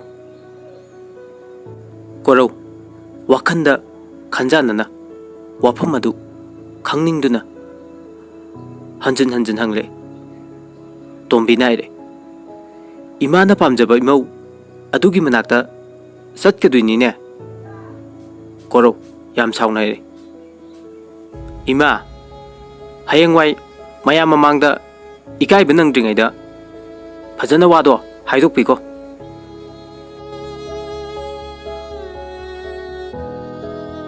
ꯇꯣꯝꯕꯤ ꯃꯆꯥꯅꯨꯄꯥ ꯀꯣꯔꯧꯅ ꯌꯥꯗꯕ ꯃꯇꯧꯗꯨꯗ ꯃꯈꯥ ꯇꯥꯅ ꯊꯕꯛꯁꯦ ꯃꯥꯏꯊꯤꯔꯅꯤ ꯈꯟꯗꯨꯅ ꯂꯦꯞꯂꯝꯃꯤ꯫ ꯇꯣꯝꯕꯤ ꯃꯆꯥꯅꯨꯄꯥꯗ, ꯐꯔꯦ ꯐꯔꯦ, ꯅꯪꯅ ꯌꯥꯗ꯭ꯔꯕꯅꯤꯅ ꯑꯩ ꯍꯥꯏꯗꯣꯛꯂꯒꯦ꯫ ꯇꯣꯝꯕꯤ ꯔꯥꯙꯦꯗ ꯐꯣꯟ ꯇꯧꯗꯨꯅ ꯂꯨꯍꯣꯡꯕ ꯇꯣꯛꯄꯒꯤ ꯋꯥꯐꯝꯁꯤ ꯍꯥꯏꯔꯛꯏ꯫ ꯔꯥꯙꯦ ꯃꯍꯥꯛꯀꯤ ꯊꯃꯣꯏꯗꯣ ꯃꯆꯦꯠ ꯇꯥꯅ ꯀꯥꯏꯈꯤꯕꯅ ꯃꯍꯥꯛ ꯁꯣꯔ ꯍꯣꯟꯕ ꯉꯝꯗꯕ ꯇꯧꯔꯛꯏ꯫ ꯇꯝꯐꯥ ꯃꯃꯥꯕꯨ ꯗꯣꯛꯇꯔꯗ ꯄꯨꯈꯠꯇꯨꯅ ꯂꯥꯌꯦꯡꯂꯤ꯫ ꯗꯣꯛꯇꯔꯗꯨꯅ ꯃꯈꯣꯏꯗ ꯉꯥꯡ ꯆꯩꯕ ꯀꯌꯥ ꯇꯧꯔꯛꯏ꯫ ꯅꯨꯡꯉꯥꯏꯕ ꯋꯥꯈꯜ ꯈꯜꯍꯜꯂꯨ, ꯃꯥꯒꯤ ꯊꯃꯣꯏꯅ ꯅꯨꯡꯉꯥꯏꯇꯕ ꯋꯥꯍꯩ ꯊꯧꯗꯣꯛ ꯈꯪꯍꯟꯒꯅꯨ꯫ ꯃꯇꯝ ꯈꯔ ꯗꯣꯛꯇꯔꯗ ꯂꯩꯔꯒ ꯌꯨꯝꯗ ꯃꯈꯣꯏ ꯀꯨꯝꯃꯛꯏ꯫ ꯇꯝꯐꯥ ꯃꯃꯥꯒꯤ ꯃꯅꯥꯛꯇ ꯀꯝꯗꯧꯅ ꯊꯧꯗꯣꯛꯁꯤꯡ ꯑꯁꯤ ꯇꯧꯔꯤꯕꯅꯣ ꯍꯪꯂꯛꯏ꯫ ꯔꯥꯙꯦ ꯀꯞꯅ ꯀꯞꯅ ꯋꯥꯔꯤ ꯄꯨꯝꯕ ꯍꯥꯏꯗꯣꯔꯛꯏ꯫ ꯇꯝꯐꯥꯁꯨ ꯃꯃꯤꯠꯇꯒꯤ ꯄꯤ ꯂꯦꯞꯇꯅ ꯇꯥꯔꯛꯏ꯫ ꯇꯝꯐꯥ ꯃꯇꯝ ꯑꯗꯨꯗꯒꯤ ꯀꯣꯔꯧꯕꯨ ꯋꯥꯔꯧꯕ ꯁꯥꯎꯕ ꯊꯝꯈꯤ꯫ ꯃꯁꯤꯒꯤ ꯃꯇꯨꯡ ꯅꯣꯡꯃ ꯅꯨꯃꯤꯠ ꯑꯃꯗꯤ ꯀꯣꯔꯧ ꯇꯝꯐꯥꯒ ꯕꯖꯥꯔꯗ ꯊꯦꯡꯅꯔꯝꯃꯤ꯫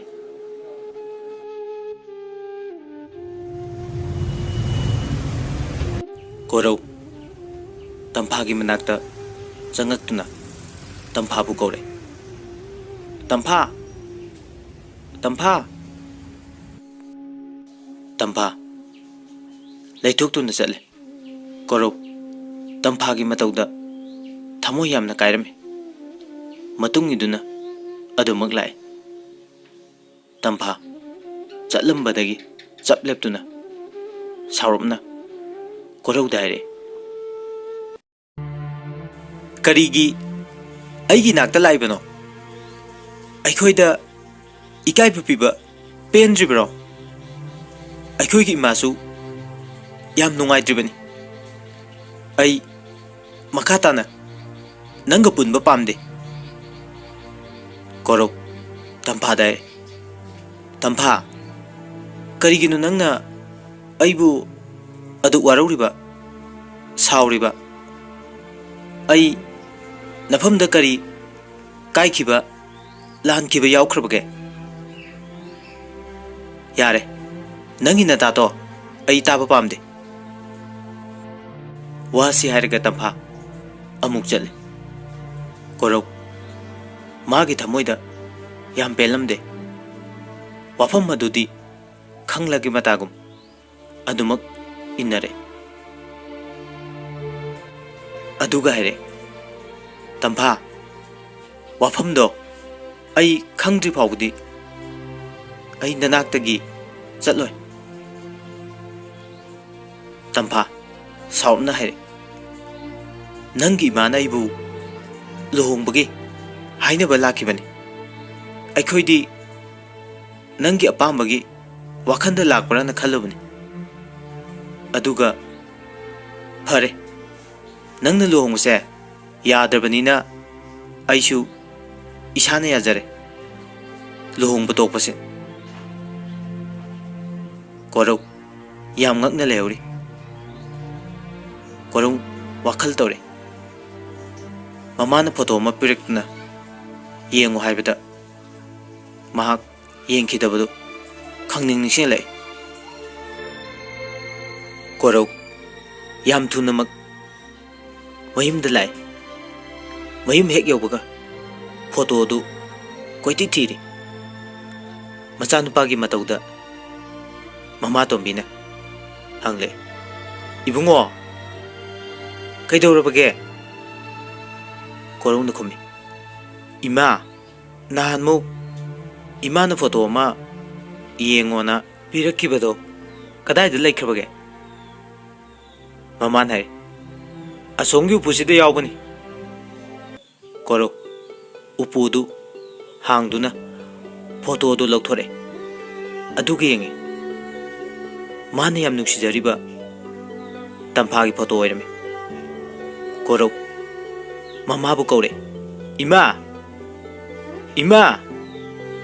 ꯇꯣꯝꯕꯤ ꯄ꯭ꯔꯞ ꯄ꯭ꯔꯞ ꯆꯪꯉꯦ꯫ "ꯏꯕꯨꯡꯉꯣ, ꯀꯩꯗꯧꯔꯒꯦ ꯅꯪꯕꯣ?" "ꯏꯃꯥ, ꯑꯩ ꯁꯤ ꯅꯨꯄꯤꯁꯦ ꯑꯣꯏꯔꯕꯗꯤ ꯑꯩ ꯂꯨꯍꯣꯡꯕꯁꯦ ꯌꯥꯔꯦ꯫ ꯏꯃꯥꯅ ꯑꯃꯨꯛꯇ ꯆꯠꯂꯒ ꯍꯥꯏꯕꯤꯌꯨ." ꯇꯣꯝꯕꯤꯁꯨ ꯃꯆꯥꯒꯤ ꯋꯥꯐꯝ ꯑꯗꯨ ꯇꯥꯕꯗ ꯌꯥꯝ ꯍꯔꯥꯎꯅ ꯇꯝꯐꯥꯒꯤ ꯌꯨꯝꯗ ꯆꯠꯂꯒꯦ ꯈꯜꯂꯦ꯫ ꯃꯊꯪꯒꯤ ꯅꯨꯃꯤꯠꯅꯤ꯫ ꯇꯣꯝꯕꯤ ꯂꯥꯛꯑꯦ꯫ ꯔꯥꯙꯦ ꯇꯣꯝꯕꯤ ꯂꯥꯛꯄꯗ ꯎꯕꯗ ꯁꯥꯎꯅꯤꯡꯕ ꯐꯥꯎꯔꯝꯃꯤ꯫ ꯇꯣꯝꯕꯤ ꯔꯥꯙꯦꯕꯨ ꯌꯦꯡꯗꯨꯅ ꯍꯥꯏꯔꯦ, "ꯏꯆꯦ,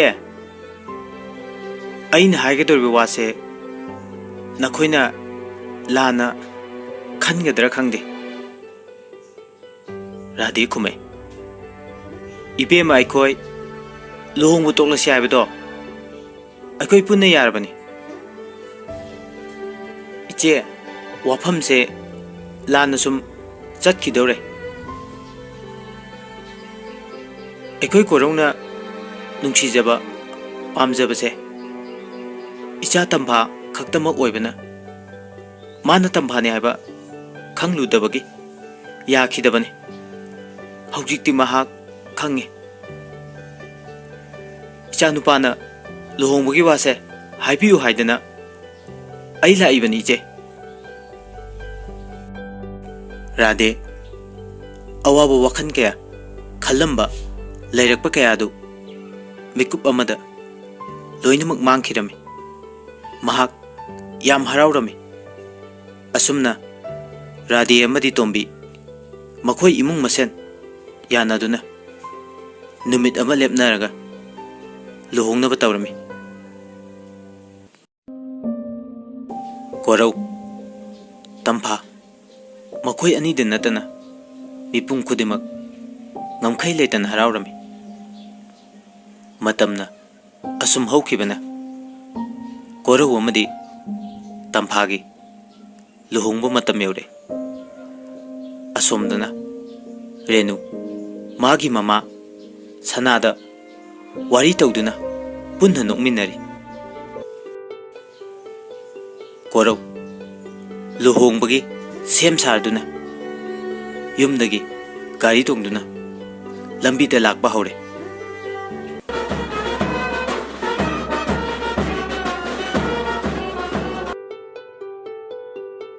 ꯇꯝꯐꯥꯁꯨ ꯃꯇꯥꯔꯣꯏ ꯑꯅꯤꯒ ꯂꯣꯏꯅꯅ ꯃꯣꯃꯣꯟ ꯃꯤꯅꯣꯛ ꯇꯝꯂꯗꯨꯅ ꯀꯨꯟꯗꯣ ꯄꯔꯦꯡ ꯂꯦꯡꯂꯤ꯫ ꯀꯣꯔꯧ ꯒꯥꯔꯤꯗ ꯁꯨꯝ ꯂꯥꯛꯄꯅ ꯍꯧꯖꯤꯛꯇꯤ ꯇꯝꯐꯥꯒꯤ ꯁꯪꯒꯥꯏ ꯌꯧꯔꯛꯑꯦ꯫ ꯇꯝꯐꯥ ꯀꯣꯛꯇꯅ ꯀꯖꯦꯡ ꯂꯩ, ꯈ꯭ꯋꯥꯡꯗꯅ ꯊꯝꯕꯥꯜ ꯂꯩꯈꯣꯛ, ꯌꯦꯡꯕꯗ ꯃꯤꯄꯨꯝ ꯈꯨꯗꯤꯡꯒꯤ ꯊꯃꯣꯏ ꯍꯨꯈꯤꯔꯝꯃꯤ꯫ ꯁꯣꯝꯗꯅ ꯁꯅꯥ ꯃꯆꯥꯅꯨꯄꯥ ꯖꯦꯝꯁ ꯄꯨꯗꯨꯅ ꯂꯥꯛꯑꯦ꯫ ꯃꯈꯣꯏꯅ ꯂꯨꯍꯣꯡꯅꯕ ꯁꯦꯝ ꯁꯥꯔꯕꯁꯨ ꯃꯤꯀꯨꯞ ꯑꯁꯤꯗꯅ ꯊꯨꯒꯥꯏꯅꯕꯒꯤ ꯋꯥꯈꯜ ꯈꯟꯅꯔꯝꯃꯤ꯫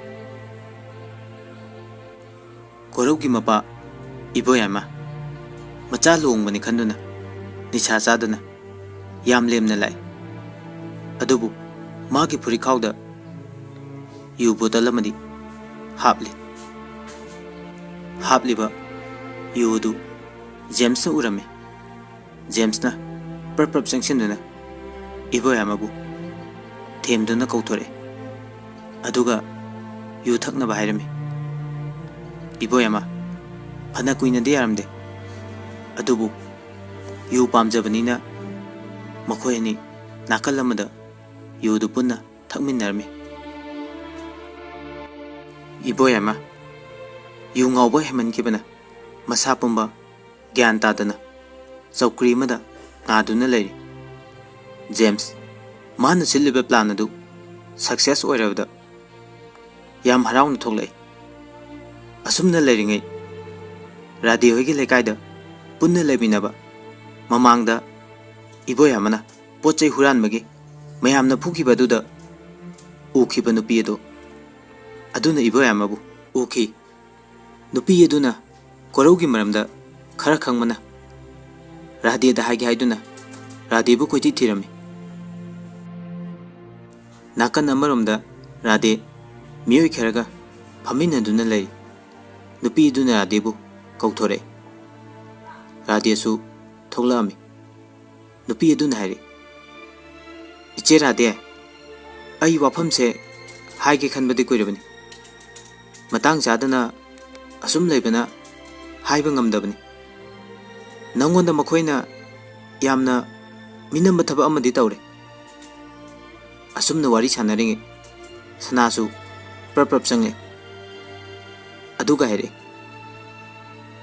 "ꯏꯕꯦꯝꯃ ꯔꯥꯙꯦ, ꯑꯩ ꯋꯥ ꯈꯔ ꯍꯥꯏꯒꯦꯅ ꯅꯪꯕꯨ ꯊꯤꯔꯛꯄꯅꯤ꯫ ꯅꯪ ꯂꯥꯟꯅꯗꯤ ꯈꯟꯒꯅꯨ꯫ ꯑꯁꯨꯛ ꯆꯥꯎꯅ ꯅꯈꯣꯏꯗ ꯃꯤꯅꯝꯂꯒ ꯃꯈꯣꯏꯅ ꯇꯝꯐꯥꯕꯨ ꯂꯧꯕꯁꯦ ꯑꯩꯗꯤ ꯌꯥꯝ ꯄꯦꯟꯖꯗꯦ." ꯔꯥꯙꯦ ꯏꯉꯪ ꯉꯪꯅ, "ꯀꯔꯤ ꯋꯥꯅꯣ ꯏꯆꯦ?" ꯁꯅꯥꯅ ꯍꯥꯏꯔꯦ, "ꯔꯥꯙꯦ, ꯂꯥꯛꯑꯣ ꯃꯁꯤ ꯑꯝꯇ ꯌꯦꯡꯉꯨ ꯂꯥꯎꯅꯦ." ꯀꯣꯔꯧꯒꯤ ꯃꯄꯥꯅ ꯌꯨ ꯉꯥꯎꯗꯨꯅ ꯂꯩꯕ ꯃꯇꯧ ꯑꯗꯨ ꯎꯍꯜꯂꯤ꯫ ꯔꯥꯙꯦ ꯌꯥꯝ ꯁꯥꯎꯔꯝꯃꯦ꯫ ꯌꯨꯝꯂꯣꯟꯅꯔꯤꯕ ꯅꯨꯄꯤ ꯑꯗꯨꯅꯁꯨ ꯍꯥꯏꯔꯦ, ꯏꯆꯦ, ꯀꯣꯔꯧꯒꯤ ꯃꯄꯥꯁꯦ ꯑꯩꯅ ꯕꯖꯥꯔ ꯊꯣꯔꯛꯄꯗ ꯊꯦꯡꯅꯩ꯫ ꯃꯤꯒꯤ ꯄꯣꯠꯆꯩ ꯍꯨꯔꯥꯜꯂꯤ ꯍꯥꯏꯗꯨꯅ ꯃꯌꯥꯝꯅ ꯐꯨꯗꯨꯅ ꯂꯩꯔꯝꯃꯤ꯫ ꯁꯅꯥꯅ ꯃꯈꯥ ꯑꯃꯨꯛ ꯇꯥꯔꯦ, ꯏꯕꯦꯝꯃ, ꯀꯣꯔꯧꯒꯤ ꯃꯄꯥꯁꯦ ꯊꯕꯛ ꯇꯧꯔꯒꯕꯨ ꯑꯁꯨꯝꯅ ꯇꯧꯒꯗ꯭ꯔꯥ? ꯑꯣꯏꯗꯕ ꯋꯥꯅꯤ꯫ ꯃꯇꯝ ꯄꯨꯝꯕꯗ ꯌꯨ ꯊꯛꯇꯨꯅ ꯂꯩꯕꯅꯤ꯫ ꯑꯗꯨꯒ ꯀꯣꯔꯧꯁꯨ ꯃꯦꯀꯥꯅꯤꯀꯦꯜ ꯏꯟꯖꯤꯅꯤꯌꯔ ꯅꯠꯇꯦ, ꯃꯦꯀꯥꯅꯤꯛ ꯈꯛꯇꯅꯤ꯫ ꯃꯅꯥꯎ ꯅꯨꯄꯥ ꯑꯃ ꯂꯩ, ꯃꯗꯨꯁꯨ ꯅꯣꯡꯃ ꯑꯩꯈꯣꯏꯗꯒꯤ ꯄꯣꯠ ꯆꯩ ꯍꯨꯔꯥꯟꯕꯗꯩ ꯑꯩꯅ ꯃꯥꯒꯤ ꯃꯈꯖꯥꯏꯗ ꯈꯨꯄꯥꯛꯅ ꯊꯥꯈꯤꯕꯅꯤ꯫ ꯑꯗꯨꯒ ꯃꯃꯥꯁꯨ ꯔꯥꯙꯦ, ꯌꯥꯔꯦ ꯏꯆꯦ, ꯃꯈꯥ ꯇꯥꯕꯤꯔꯅꯨ꯫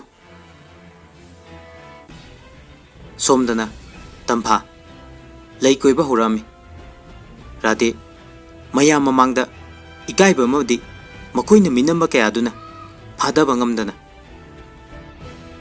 ꯇꯝꯐꯥꯕꯨ ꯃꯥꯝꯇꯣꯞꯇꯒꯤ ꯂꯩ ꯀꯣꯏꯕꯒꯤ ꯄꯥꯏꯔꯤꯕ ꯂꯩ ꯑꯗꯨ ꯂꯪꯊꯣꯛꯑꯝꯃꯒ ꯏꯃꯨꯡꯗ ꯄꯨꯁꯤꯜꯂꯛꯏ꯫ ꯂꯩꯔꯝꯂꯤꯕ ꯃꯤ ꯄꯨꯝꯕ ꯉꯛꯂꯗꯨꯅ ꯔꯥꯙꯦꯗ ꯌꯦꯡꯗꯨꯅ ꯂꯩꯔꯤ꯫ ꯇꯣꯝꯕꯤꯁꯨ ꯄ꯭ꯔꯞ ꯆꯪꯂꯛꯇꯨꯅ ꯔꯥꯙꯦꯗ ꯍꯪꯉꯤ, ꯏꯆꯦ, ꯌꯨꯝꯗ ꯀꯩꯗꯧꯕ ꯌꯥꯎꯔꯕꯒꯦ? ꯃꯌꯥꯝ ꯃꯃꯥꯡꯗ ꯑꯁꯨꯝꯅ ꯇꯧꯕꯁꯤꯗꯤ ꯅꯨꯡꯉꯥꯏꯇꯦ꯫ ꯔꯥꯙꯦ ꯁꯥꯎꯔꯗꯨꯅ ꯍꯥꯏꯔꯦ, ꯏꯕꯦꯝꯃ, ꯀꯔꯤꯒꯤ ꯏꯕꯦꯝꯃꯅ ꯑꯩꯈꯣꯏꯗ ꯑꯁꯨꯛ ꯌꯥꯝꯅ ꯃꯤꯅꯝꯕ? ꯅꯆꯥꯅꯨꯄꯥ ꯀꯣꯔꯧꯁꯨ ꯀꯧꯕꯤꯔꯣ, ꯑꯩ ꯋꯥꯔꯤ ꯁꯥꯕ ꯄꯥꯝꯃꯦ ꯍꯥꯏꯔꯦ꯫ ꯇꯥꯟꯖꯥ ꯑꯗꯨꯗ ꯀꯣꯔꯧꯁꯨ ꯄ꯭ꯔꯞ ꯆꯪꯉꯛꯏ꯫ ꯔꯥꯙꯦꯅ ꯀꯣꯔꯧꯗ ꯌꯥꯝ ꯁꯥꯎꯅ ꯍꯥꯏꯔꯦ, ꯏꯕꯨꯡꯉꯣ ꯀꯣꯔꯧ, ꯅꯪꯕꯨ ꯏꯆꯥꯒꯨꯝꯅ ꯌꯥꯝ ꯅꯨꯡꯁꯤꯈꯤꯕꯅꯤ꯫ ꯑꯗꯨꯒ ꯅꯈꯣꯏ ꯃꯁꯦꯟ ꯃꯥꯟꯅꯔꯒ ꯏꯃꯨꯡꯁꯤꯗ ꯃꯤꯅꯝꯂꯝꯕꯁꯦ ꯏꯃꯥ ꯌꯥꯝ ꯄꯦꯟꯖꯗꯦ꯫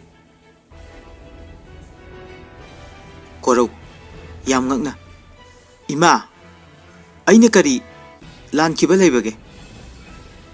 ꯔꯥꯙꯦꯅ ꯍꯥꯏꯔꯦ, ꯅꯪ ꯈꯪꯗꯦ? ꯅꯪ ꯇꯁꯦꯡꯅ ꯈꯪꯗꯦ? ꯀꯣꯔꯧꯅ ꯈꯨꯝꯃꯦ, ꯏꯃꯥ, ꯅꯆꯥꯗ ꯁꯦꯡꯅ ꯑꯃꯨꯛꯇ ꯍꯥꯏꯕꯤꯌꯨ꯫ ꯔꯥꯙꯦ ꯑꯃꯨꯛꯁꯨ ꯈꯨꯝꯃꯦ, ꯅꯪꯕꯨ ꯃꯦꯀꯥꯅꯤꯀꯦꯜ ꯏꯟꯖꯤꯅꯤꯌꯔꯔꯣ? ꯍꯥ?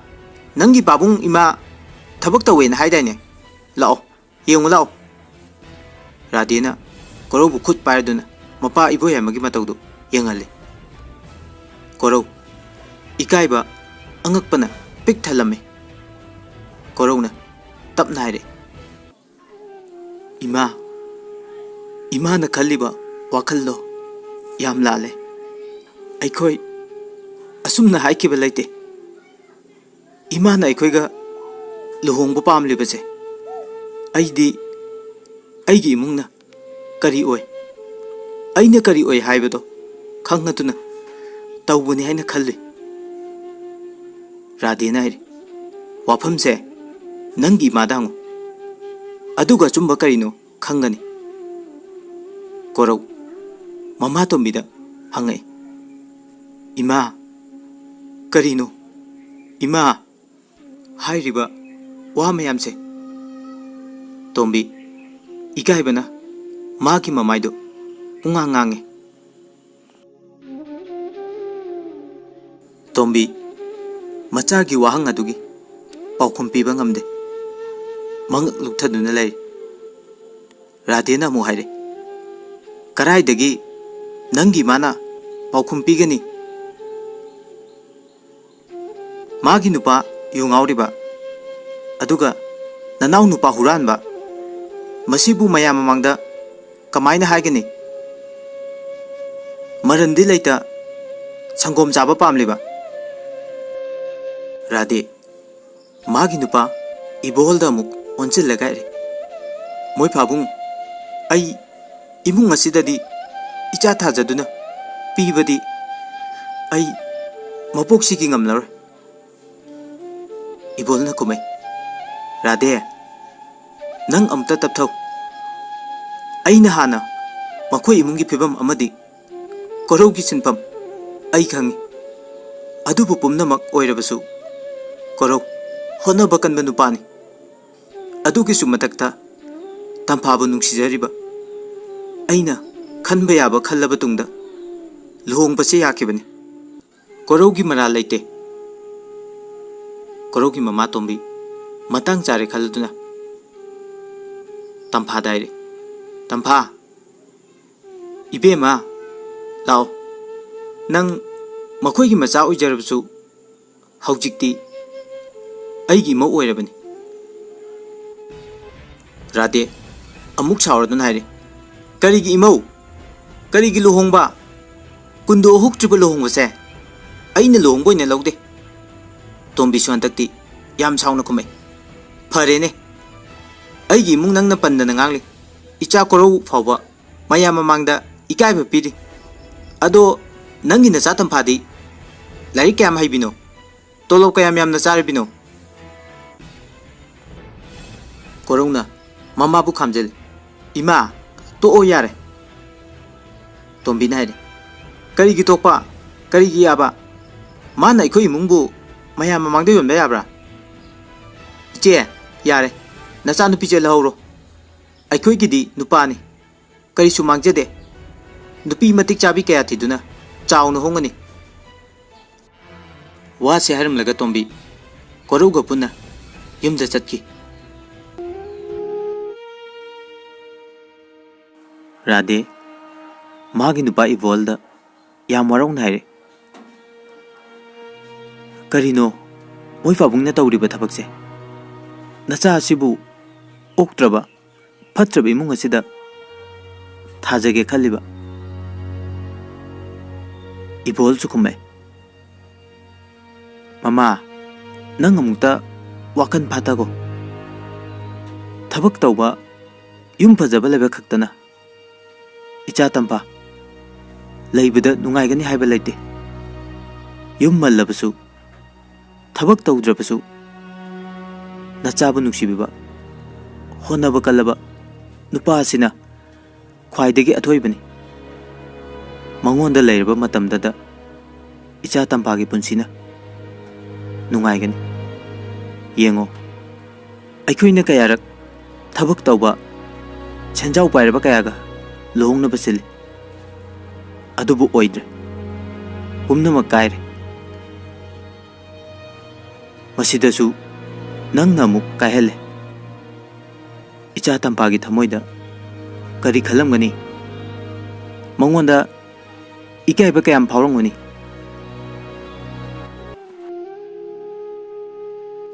ꯂꯩꯔꯤꯕ ꯏꯃꯨꯡꯒꯤ ꯃꯤꯑꯣꯏꯁꯤꯡ ꯑꯗꯨꯁꯨ ꯁꯥꯎꯔꯗꯨꯅ ꯃꯍꯩ ꯃꯥꯒꯤ ꯀꯥꯗ ꯆꯪꯗꯨꯅ ꯂꯩꯈꯤ꯫ ꯔꯥꯙꯦꯁꯨ ꯃꯥꯡꯒꯣꯟꯗ ꯀꯞꯇꯨꯅ ꯂꯩꯔꯤ꯫ ꯇꯝꯐꯥ ꯃꯥꯒꯤ ꯀꯥꯗ ꯆꯪꯉꯛꯇꯨꯅ ꯃꯤꯠꯂꯨꯗ ꯄꯤꯔꯥꯡ ꯆꯤꯟꯊꯗꯨꯅ ꯀꯞꯇꯨꯅ ꯂꯦꯜꯂꯤ꯫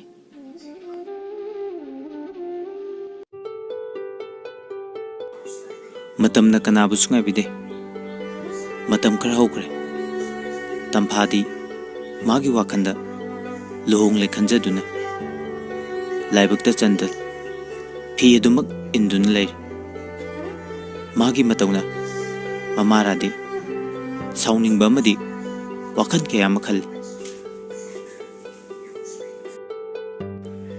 ꯅꯣꯡꯃꯒꯤ ꯅꯨꯃꯤꯠ ꯑꯃꯗꯤ ꯀꯣꯔꯧꯒꯤ ꯑꯍꯟ ꯈꯔ ꯇꯝꯐꯥ ꯈꯣꯏꯗ ꯂꯥꯛꯑꯝꯃꯤ꯫ ꯔꯥꯙꯦ ꯃꯈꯣꯏꯕꯨ ꯎꯕꯗ ꯌꯥꯝ ꯁꯥꯎꯔꯤ꯫ ꯏꯕꯣꯍꯜ ꯃꯥꯒꯤ ꯀꯥꯗꯒꯤ ꯊꯣꯛꯂꯛꯏ꯫ ꯀꯣꯔꯧꯒꯤ ꯃꯈꯨꯔꯥ ꯑꯃ ꯌꯥꯎꯔꯛꯏ꯫ ꯃꯍꯥꯛꯅ ꯍꯥꯏꯔꯦ, ꯏꯕꯨꯡꯉꯣ ꯏꯕꯣꯍꯜ, ꯇꯣꯝꯕꯤꯒꯤ ꯑꯣꯏꯗ꯭ꯔꯕ ꯁꯣꯏꯈꯤꯕ ꯋꯥꯍꯩ ꯀꯌꯥ ꯑꯃꯅ ꯏꯃꯨꯡ ꯑꯅꯤꯁꯦ ꯅꯄꯥꯛ ꯇꯥꯅꯍꯜꯂꯤ꯫ ꯑꯗꯨꯕꯨ ꯃꯤꯑꯣꯏꯕ ꯍꯥꯏꯕꯁꯦ ꯁꯣꯏꯗꯕ ꯉꯝꯕ ꯅꯠꯇꯦ꯫ ꯃꯁꯤꯅ ꯇꯣꯉꯥꯟꯅ ꯊꯝꯈ꯭ꯔꯒ ꯀꯣꯔꯧ ꯑꯃꯗꯤ ꯇꯝꯐꯥꯒꯤ ꯃꯔꯤꯁꯤꯕꯨ ꯇꯠꯍꯟꯕꯤꯗꯅꯕ ꯍꯥꯏꯖꯕ ꯂꯥꯛꯆꯔꯤꯕꯅꯤ꯫ ꯀꯣꯔꯧꯒꯤ ꯃꯇꯧꯗꯣ ꯑꯩꯈꯣꯏ ꯌꯦꯡꯕ ꯉꯝꯗ꯭ꯔꯦ꯫ ꯀꯔꯤꯒꯨꯝꯕ ꯃꯁꯤꯅ ꯐꯠꯇ ꯅꯨꯡꯗ ꯊꯣꯛꯇ꯭ꯔꯤꯉꯩ ꯏꯃꯧ ꯇꯝꯐꯥꯕꯨ ꯄꯨꯖꯈ꯭ꯔꯒꯦ꯫ ꯍꯟꯗꯛꯃꯨꯛꯇꯤ ꯔꯥꯙꯦ ꯌꯥꯝ ꯁꯥꯎꯅꯔꯦ꯫ ꯈꯨꯔꯥ, ꯋꯥ ꯌꯥꯝꯅꯔꯛꯇ꯭ꯔꯤꯉꯩ ꯃꯐꯝ ꯑꯁꯤꯗꯒꯤ ꯂꯦꯡꯕꯤꯈ꯭ꯔꯣ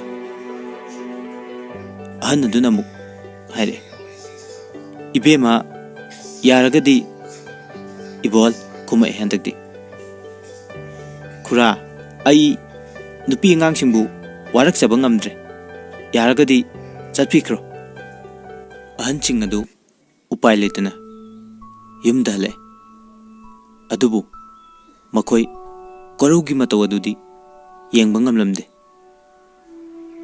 ꯃꯃꯤꯠꯇꯒꯤ ꯃꯄꯤ ꯐꯥꯎꯕ ꯇꯥꯈꯤꯕ ꯈꯪꯗꯦ ꯀꯣꯔꯧ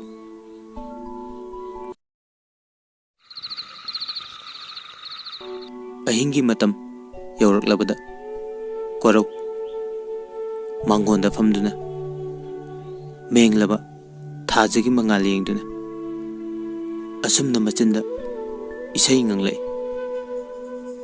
ꯉꯁꯤꯒꯤ ꯃꯦꯡꯂꯕ ꯊꯥꯕꯜꯒꯤ ꯉꯥꯜꯁꯦ ꯏꯐꯝꯗꯗꯤ ꯃꯩꯁꯥ ꯂꯥꯡꯂꯔꯦ ꯈꯜꯂꯨꯗꯦ ꯅꯣꯡꯃꯇ ꯑꯁꯨꯝꯅ ꯂꯥꯞꯊꯣꯛꯈꯤꯅꯤ 이품다기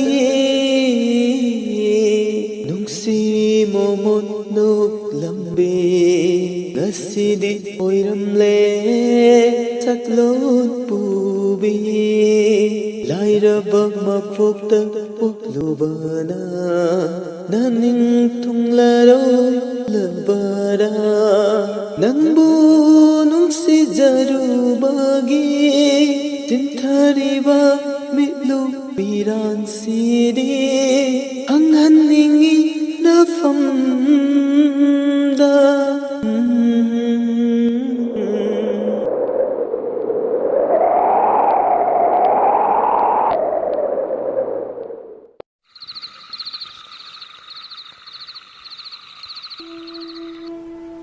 Korau magi wakhanda amuk khalai Liri sitliba malangba nangna humduna pubikro magi nuksibase ifamdagi lapna tamna churaklo akan manong nangsu samthokpikro mutpa ngamdraba magi nuksibase hemit nangsu tangkro magi nungsi saktambu udanaba wakan nangsu choikro magi wakan khandanaba he nungsiba nangdi ipamdadi huni he nungsiba nangdi ipamdadi huni hu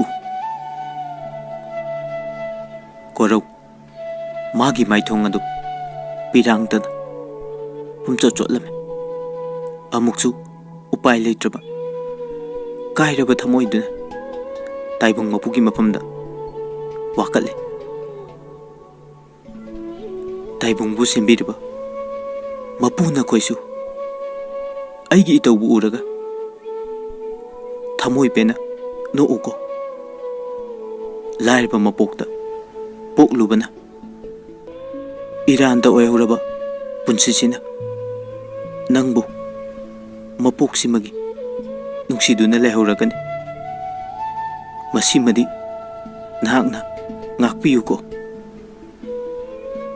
nakenda khakta oiduna talaaba aigi mapoksidi nangi nungsibana ining hulanbiki ngasidi maru kangna mangkre umnamak kaikre he nungsiba nangdi huni ifamda he nungsiba nangdi huni ifamda korok thamoi pena ahingdu makapjari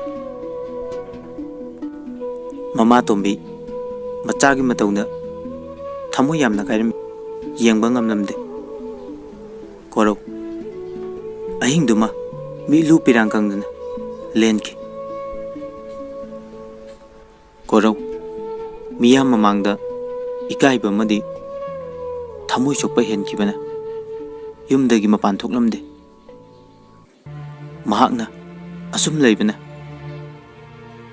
yumgi mi paisa thoktabana cheng walaga chanabagi sel lairamde machanupi thoibisu school kaba ngamlamde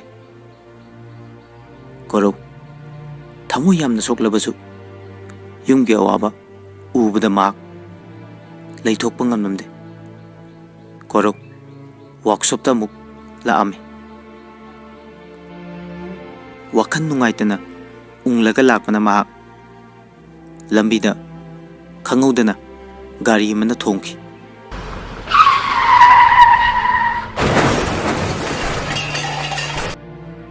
korau makokta yam thina soklamki manakta lairamleba miyoi kherana makbu doctor da khudakta pukhat pirame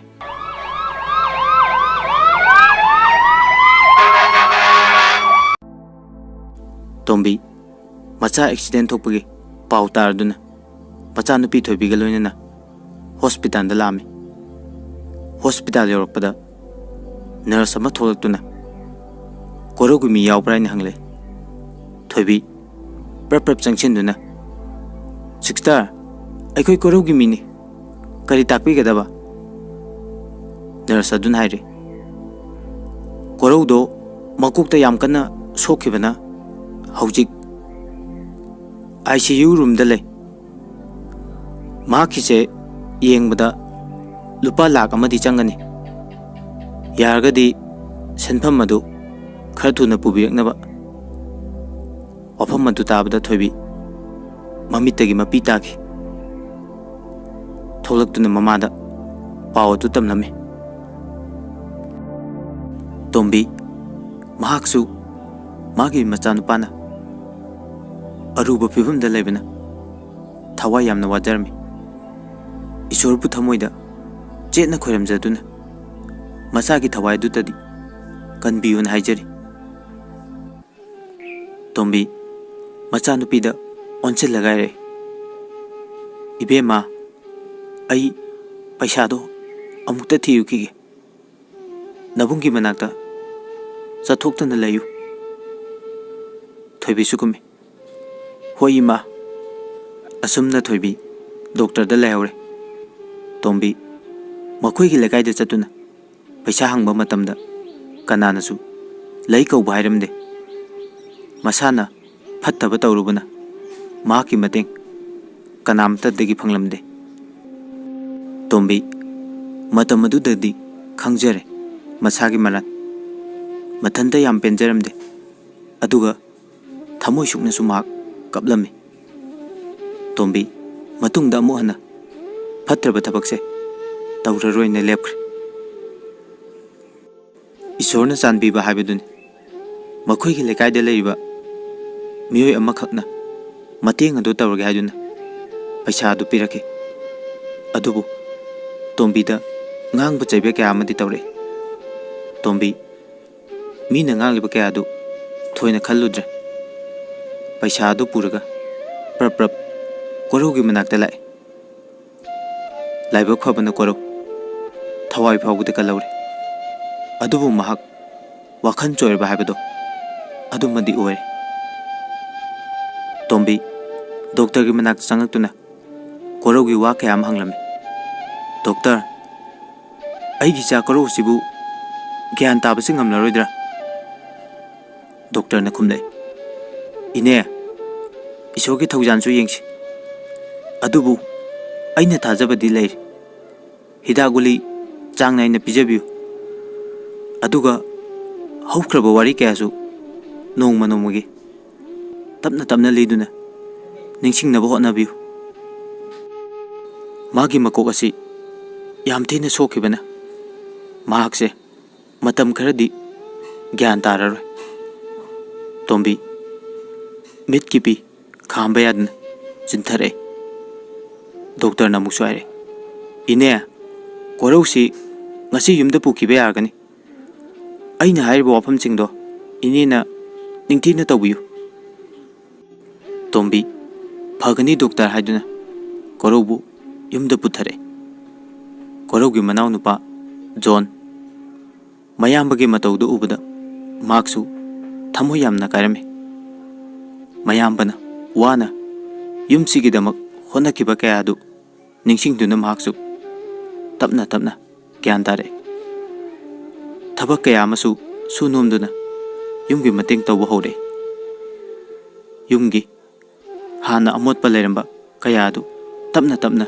ꯑꯁꯨꯝ ꯑꯁꯨꯝ ꯃꯥꯡꯂꯛꯏ꯫ ꯀꯣꯔꯧꯒꯤ ꯃꯄꯥ ꯏꯕꯣꯌꯥꯏꯃꯁꯨ ꯅꯤꯁꯥꯗ ꯂꯥꯏꯆꯨꯗꯨꯅ ꯂꯩꯔꯝꯕ ꯀꯌꯥ ꯑꯗꯨ ꯐꯠꯇ꯭ꯔꯕ ꯊꯕꯛꯅꯤ ꯍꯥꯏꯕ ꯈꯪꯂꯗꯨꯅ U ꯊꯛꯄꯒꯤ ꯊꯕꯛ ꯑꯁꯤ ꯇꯞꯅ ꯇꯞꯅ ꯊꯥꯗꯣꯔꯛꯏ꯫ ꯍꯧꯖꯤꯛꯇꯤ ꯀꯣꯔꯧꯒꯤ ꯏꯃꯨꯡ ꯌꯥꯝꯅ ꯐꯒꯠꯂꯕ ꯏꯃꯨꯡ ꯑꯃ ꯑꯣꯏꯔꯦ꯫ ꯃꯁꯤꯗ ꯀꯣꯔꯧ ꯈꯛꯇꯃꯛ ꯉꯥꯏꯔꯦ꯫ ꯌꯨꯝꯒꯤ ꯃꯤꯑꯣꯏꯅ ꯋꯥꯖꯔꯤ, ꯃꯥꯕꯨ ꯐꯔꯗꯤ ꯍꯥꯏꯗꯨꯅ ꯂꯥꯏ ꯀꯌꯥ ꯑꯃꯁꯨ ꯅꯤꯡꯃꯤꯟꯅꯔꯤ꯫ ꯑꯁꯣꯝꯗꯅ ꯇꯝꯐꯥ ꯂꯨꯍꯣꯡꯕ ꯀꯥꯏꯈꯤꯕꯅ ꯃꯔꯝ ꯑꯣꯏꯔꯒ ꯃꯥꯒꯤ ꯄꯨꯟꯁꯤꯗ ꯑꯁꯨꯛꯀꯤ ꯃꯇꯤꯛ ꯊꯃꯣꯏ ꯀꯥꯏꯔꯕꯤ ꯍꯥꯏꯕꯗꯣ ꯑꯣꯏꯔꯦ꯫ ꯂꯩꯀꯥꯏꯒꯤ ꯃꯤꯅꯣꯛ ꯃꯩꯁꯥ ꯃꯔꯛꯇ ꯇꯝꯐꯥ ꯍꯤꯡꯕꯒꯤ ꯄꯥꯡꯒꯜ ꯂꯩꯔꯝꯗꯦ꯫ ꯃꯅꯝꯃ ꯔꯦꯅꯨꯗꯤ ꯌꯥꯝ ꯍꯔꯥꯎꯕꯅ ꯂꯣꯏꯔꯝꯃꯤ꯫ ꯃꯥꯒꯤ ꯃꯃꯥꯗ ꯃꯈꯣꯏ ꯃꯁꯦꯟ ꯃꯥꯟꯅꯔꯒ ꯁꯤꯟꯈꯤꯕ ꯊꯧꯌꯤꯟꯁꯤꯟ ꯀꯌꯥꯗꯣ ꯃꯗꯨꯒꯤ ꯃꯔꯝꯗ ꯃꯃꯥ ꯁꯅꯥꯒ ꯃꯈꯣꯏ ꯅꯣꯛꯂꯗꯨꯅ ꯋꯥꯔꯤ ꯁꯥꯔꯝꯃꯤ꯫ ꯑꯆꯨꯝꯕꯕꯨ ꯃꯥꯏꯊꯤꯕ ꯄꯤꯒꯗꯕ ꯀꯅꯥ ꯂꯩꯕꯒꯦ? ꯃꯩꯕꯨ ꯐꯤꯅ ꯀꯨꯞꯇꯨꯅ ꯀꯌꯥꯝ ꯀꯨꯏꯅ ꯊꯝꯕ ꯌꯥꯒꯅꯤ? ꯃꯤꯒꯤ ꯃꯥꯡꯅꯕ ꯁꯤꯜꯂꯤꯕ ꯐꯠꯇ꯭ꯔꯕ ꯃꯍꯥꯛ ꯑꯗꯨꯒꯤꯁꯨ ꯆꯩꯔꯥꯛ ꯐꯪꯕꯒꯤ ꯃꯇꯝ ꯑꯗꯨ ꯑꯣꯏꯔꯦ꯫ ꯃꯥꯒꯤ ꯅꯨꯄꯥꯅ ꯊꯕꯛ ꯆꯠꯅꯕꯒꯤ ꯆꯪꯂꯛꯄꯗ ꯋꯥꯔꯤ ꯑꯗꯨ ꯇꯥꯔꯝꯃꯤ꯫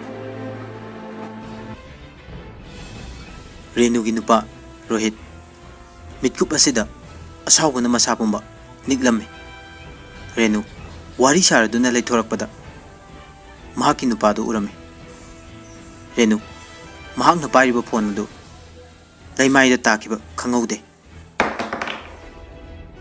ꯔꯣꯍꯤꯠ ꯔꯦꯅꯨꯒꯤ ꯃꯃꯥꯏꯗ ꯈꯨꯄꯥꯛꯅ ꯊꯥꯈꯤ꯫ ꯅꯪꯃꯛꯅ ꯑꯩꯒꯤ ꯏꯆꯟꯒꯤ ꯄꯨꯟꯁꯤꯗ ꯑꯁꯨꯛ ꯆꯥꯎꯔꯕ ꯐꯠꯇ꯭ꯔꯕ ꯊꯕꯛꯁꯦ ꯇꯧꯔꯝꯂꯕ, ꯏꯃꯥꯕꯨꯁꯨ ꯋꯥꯈꯜ ꯂꯩꯅꯥ ꯑꯣꯏꯍꯜꯂꯕ, ꯑꯗꯨꯒ ꯌꯨꯝꯒꯤ ꯃꯤꯑꯣꯏ ꯀꯌꯥꯕꯨꯁꯨ ꯅꯪꯅ ꯋꯥꯅꯕ ꯀꯥꯏꯅꯅꯕ ꯁꯤꯜꯂꯝꯂꯕ, ꯉꯁꯤꯃꯛ ꯍꯧꯖꯤꯛꯃꯛ ꯅꯌꯨꯝꯗ ꯆꯠꯈ꯭ꯔꯣ, ꯆꯠꯂꯣ꯫ ꯋꯥꯁꯤ ꯍꯥꯏꯔꯒ ꯃꯉꯛꯁꯝ ꯄꯥꯏꯗꯨꯅ ꯂꯥꯛꯇꯅ ꯏꯜꯂꯤ꯫ ꯔꯦꯅꯨ ꯔꯣꯍꯤꯠꯀꯤ ꯃꯈꯣꯡ ꯄꯥꯏꯗꯨꯅ ꯍꯥꯏꯔꯛꯏ, ꯗꯗꯥ, ꯑꯩ ꯂꯥꯜꯂꯦ, ꯑꯩꯕꯨ ꯑꯃꯨꯛꯇ ꯉꯥꯛꯄꯤꯌꯨ꯫ ꯇꯧꯔꯤꯕ ꯃꯇꯧ ꯑꯗꯨꯗ ꯏꯃꯨꯡꯒꯤ ꯃꯤꯑꯣꯏ ꯀꯌꯥꯁꯨ ꯊꯣꯛꯂꯛꯇꯨꯅ ꯋꯥ ꯍꯪꯂꯝꯃꯤ꯫ ꯃꯃꯥꯅ ꯍꯥꯏꯔꯦ, ꯏꯕꯨꯡꯉꯣ, ꯀꯔꯤꯅꯣ ꯅꯪꯅ ꯏꯃꯧꯁꯤꯗ ꯇꯧꯔꯤꯕꯁꯦ? ꯐꯖꯅ ꯍꯥꯏꯅꯕ ꯌꯥꯗ꯭ꯔꯣ? ꯔꯣꯍꯤꯠ ꯃꯄꯤ ꯏꯔꯥ ꯆꯤꯟꯊꯗꯨꯅ ꯍꯥꯏꯔꯦ, ꯏꯃꯥ, ꯃꯍꯥꯛ ꯑꯁꯦ ꯌꯥꯝ ꯐꯠꯂꯝꯗ꯭ꯔꯦ꯫ ꯋꯥꯁꯤ ꯍꯥꯏꯗꯨꯅ ꯃꯥꯅ ꯇꯧꯈꯤꯕ ꯀꯌꯥ ꯑꯗꯨ ꯄꯨꯝꯅꯃꯛ ꯂꯤꯔꯝꯃꯤ꯫ ꯃꯌꯥꯝ ꯄꯨꯟꯅ ꯉꯛꯂꯝꯃꯤ, ꯑꯗꯨꯒ ꯌꯥꯝꯅꯁꯨ ꯁꯥꯎꯔꯝꯃꯤ꯫ ꯔꯣꯍꯤꯠ ꯔꯦꯅꯨꯒꯤ ꯈꯨꯗꯥꯡ ꯄꯥꯏꯔꯗꯨꯅ ꯃꯄꯥꯟꯗ ꯏꯟꯊꯣꯛꯂꯒ ꯊꯣꯡ ꯂꯣꯟꯁꯤꯟꯈꯤ꯫ ꯗꯗꯥ, ꯊꯣꯡꯁꯤ ꯑꯃꯨꯛꯇ ꯍꯥꯡꯉꯣ꯫ ꯗꯗꯥ, ꯁꯦ, ꯊꯣꯡꯁꯤ ꯑꯃꯨꯛꯇ ꯍꯥꯡꯉꯣ꯫ ꯔꯦꯅꯨ ꯊꯣꯡ ꯊꯤꯜꯂꯗꯨꯅ ꯃꯥꯕꯨ ꯉꯥꯛꯄꯤꯌꯨ ꯍꯥꯏꯗꯨꯅ ꯀꯞꯂꯤ꯫ ꯔꯥꯙꯦ ꯊꯣꯡ ꯑꯗꯨ ꯍꯥꯡꯅꯕ ꯇꯧꯔꯛꯏ꯫ ꯔꯣꯍꯤꯠꯅ ꯄꯦꯟꯗ꯭ꯔꯕ ꯀꯌꯥ ꯑꯗꯨꯅ ꯍꯥꯏꯔꯛꯏ, ꯏꯃꯥ, ꯏꯃꯥꯅ ꯃꯥꯕꯨ ꯌꯨꯝꯁꯤꯗ ꯍꯦꯛ ꯄꯨꯁꯤꯜꯂꯛꯑꯕ ꯑꯩ ꯏꯇꯣꯝꯗ ꯍꯨ ꯊꯛꯑꯒ ꯁꯤꯒꯅꯤ꯫ ꯔꯦꯅꯨ ꯋꯥꯍꯩ ꯑꯗꯨ ꯇꯥꯕꯗ ꯀꯞꯅ ꯀꯞꯅ ꯎꯄꯥꯏ ꯂꯩꯇꯅ ꯃꯄꯥꯝꯗ ꯆꯠꯈꯤꯔꯝꯃꯤ꯫ ꯅꯣꯡꯃ ꯅꯤꯅꯤ ꯍꯧꯈ꯭ꯔꯦ꯫ ꯔꯦꯅꯨꯒꯤ ꯄꯤꯛꯂꯤꯕ ꯃꯆꯥ ꯑꯗꯨꯅ ꯃꯃꯥꯕꯨ ꯍꯪꯕ ꯊꯤꯔꯛꯄ ꯀꯌా ꯑꯗꯨꯕꯨ ꯎꯕꯗ ꯔꯥꯙꯦ ꯊꯃꯣꯏ ꯄꯨꯕ ꯉꯝꯗꯅ ꯔꯦꯅꯨꯒꯤ ꯃꯌꯨꯝꯗ ꯆꯠꯈꯤ꯫ ꯔꯦꯅꯨꯒꯤ ꯃꯃꯥ ꯁꯅꯥ ꯔꯥꯙꯦ ꯂꯥꯛꯄ ꯎꯕꯗ ꯌꯥꯝ ꯁꯥꯎꯅ ꯍꯥꯏꯔꯦ, ꯃꯐꯝ ꯑꯁꯤꯗ ꯀꯩꯗꯧꯕ ꯂꯥꯛꯄꯤꯔꯤꯕꯅꯣ? ꯔꯥꯙꯦꯅ ꯈꯨꯝꯃꯩ, ꯑꯩ ꯏꯁꯨꯒꯤ ꯃꯃꯥ ꯂꯧꯕ ꯂꯥꯛꯄꯅꯤ꯫ ꯄꯨꯝꯅꯃꯛ ꯅꯥꯀꯟꯗ ꯊꯝꯂꯒ ꯑꯩ ꯏꯁꯨꯒꯤ ꯃꯇꯧ ꯑꯗꯣ ꯌꯦꯡꯕ ꯉꯝꯗꯦ꯫ Renusu kapna kapna thoklai. Radina amusu haire. Renu, nangi na chanupi na nangbu hangmuda loire. Pigliba angang asige khallaga nang yumda chalase. Renu, masagi maina Radhe ki matung inge tawre. Ama sanana haire. Ibema, nang chatkiganu. Laik laisu mangan yaudaba thabak tawudabagi luhongba kairaga ichada maran siba yabra. Ichadi kaisu wate. Atopa nupa amada chamar honglasu yagani. Radhe sanagi waya du tabda yam saunare. Nangbu karma mamano nacha nupi na sori base ngang pa chaiba tawde. Aduga mina tabada nungaitraba waya dubo hairakpa angakpani ibema nangi thamoise. Nakoigi imungda chanadraba adugumna aikoigi imungdasu thoonge khanganu. Wa sairam laga Radhe Renugi makut paiduna lai. Sana macha nupi bu kham. Ibema nang chatkinu haibane. Aina aise tadro. Chatkinu haibane. Sana sauna yengduna upai letana lehori. Rohit Renu bu ubada asauba hainadaba kaya mutlami. Renu magi thamoida yam nungairamde. Matam kharagi matungda nongma Ibohal bazar tholakpada korau wakhan chore haibagi pau tarame. Ibohal pau du tabda yam nungaitana yumda hale. Magi matawaduda Radhe manakta change aduga haire. Moi pabung kaidawrabage yam nungaitana oi. Ibohal koraugi pawdu tamlame. Radhe su yam nungairamde. Radhe na asum naire. Moi pabung aisu koraubu nungsi ngaihaki aigi asawma punamakna thohankibani. Haujikti ai yam ningam lagtre. Ibohalna makha tare. Ai nongma makoida chatluduna wafam mase haudoklubana pharoidra. Radhe na khumai. Wafam madubudi hairuba yai. Adubu makoina yarakani haibadi ai thajadra.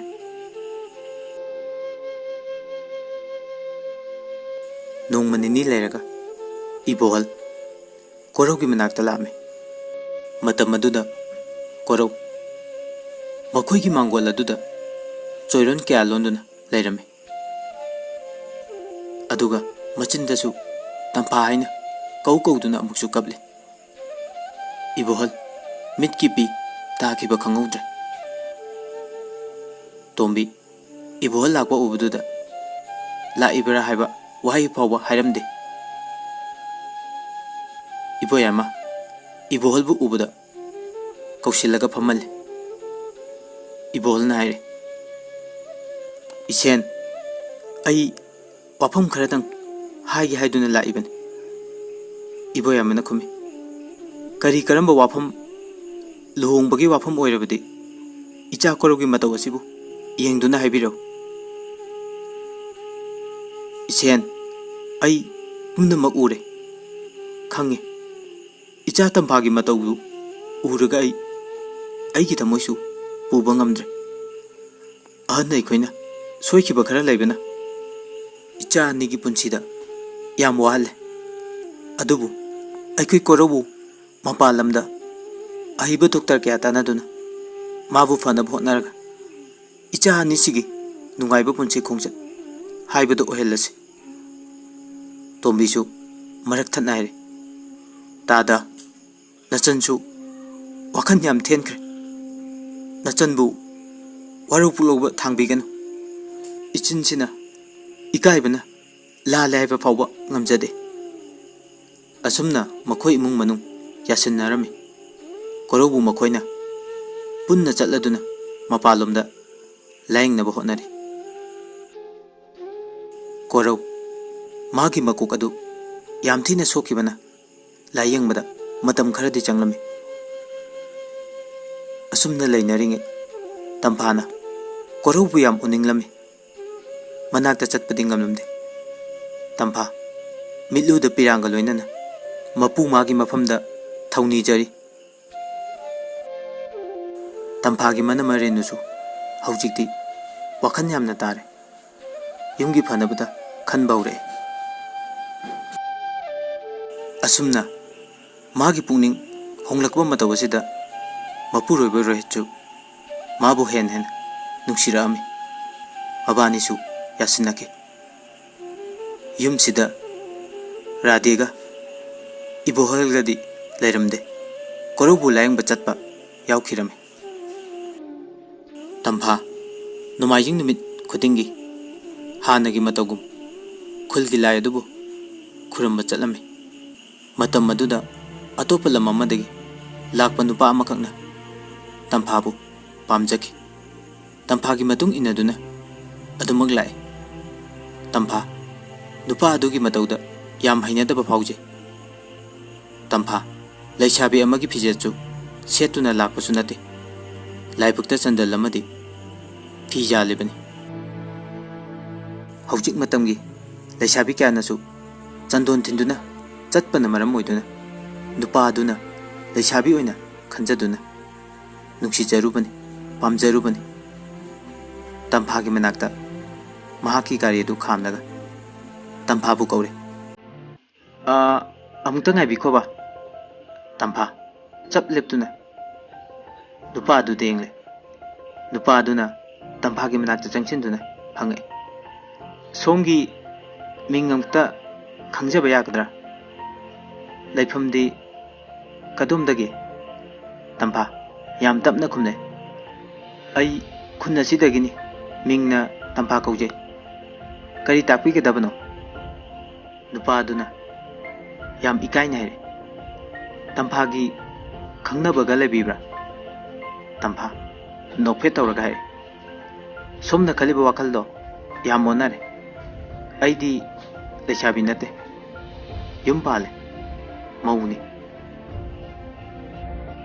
ꯅꯨꯄꯥ ꯑꯗꯨꯅ ꯃꯧꯅꯤ ꯍꯥꯏꯔꯒ ꯒ꯭ꯌꯥꯟ ꯇꯥꯒꯗ꯭ꯔꯥ ꯈꯟꯗꯨꯅ ꯍꯥꯏꯔꯨꯕꯅꯤ꯫ ꯑꯗꯨꯕꯨ ꯅꯨꯄꯥ ꯑꯗꯨꯅ ꯑꯃꯨꯛ ꯈꯨꯝꯂꯦ, ꯑꯩꯗꯤ ꯃꯧꯅ ꯍꯦꯟꯅ ꯄꯥꯝꯖꯩ, ꯍꯥꯏꯗꯤ ꯍꯧꯖꯤꯛ ꯃꯇꯝꯒꯤ ꯂꯩꯁꯥꯕꯤ ꯀꯣꯏꯗꯣꯏ ꯁꯔꯨꯛꯄꯨꯗꯤ ꯊꯥꯡꯉꯩ ꯁꯦꯡꯅ ꯃꯧꯅꯤ ꯍꯥꯏꯕ ꯈꯪꯕ ꯑꯣꯏꯅ ꯀꯣꯏꯕꯅ ꯍꯦꯟꯅ ꯐꯔꯦ꯫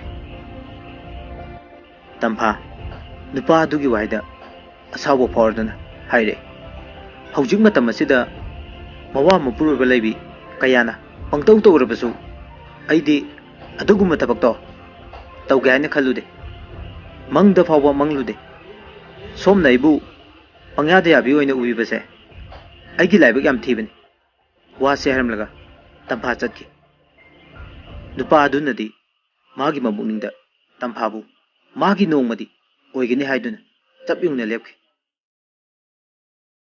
ꯅꯨꯄꯥ ꯑꯗꯨ ꯇꯝꯐꯥꯒꯤ ꯃꯇꯨꯡ ꯏꯜꯂꯗꯨꯅ ꯂꯣꯟꯅ ꯇꯝꯐꯥꯒꯤ ꯃꯌꯨꯝ ꯑꯗꯨ ꯌꯦꯡꯍꯧꯔꯤ꯫ ꯃꯈꯣꯏꯒꯤ ꯌꯨꯝ ꯑꯗꯨ ꯍꯦꯛ ꯈꯪꯈꯤꯕ ꯃꯤꯀꯨꯞ ꯑꯗꯨꯗꯒꯤ ꯅꯣꯡꯃ ꯀꯥꯡꯗꯦ ꯇꯝꯐꯥꯒꯤ ꯊꯣꯡꯒꯥꯜꯗ ꯉꯥꯏꯔꯤꯕ ꯇꯝꯐꯥ ꯅꯨꯄꯥ ꯑꯗꯨꯒꯤ ꯃꯇꯧ ꯑꯗꯨ ꯎꯕꯗ ꯁꯥꯎꯅꯤꯡꯕ, ꯄꯦꯟꯖꯗꯕ ꯐꯥꯎꯖꯩ꯫ ꯃꯌꯥꯝꯕ ꯔꯣꯍꯤꯠꯇ ꯍꯥꯏꯗꯨꯅ ꯃꯍꯥꯛꯄꯨ ꯇꯥꯟꯊꯣꯛꯍꯟꯈ꯭ꯔꯁꯤꯔꯥ ꯍꯥꯏꯅꯁꯨ ꯈꯜꯂꯤ꯫ ꯑꯗꯨꯕꯨ ꯅꯨꯄꯥ ꯃꯁꯦꯟ ꯈꯠꯅ ꯆꯩꯅꯕ ꯇꯧꯒꯗ꯭ꯔꯥ ꯈꯟꯗꯨꯅ ꯍꯥꯏꯔꯝꯗꯦ꯫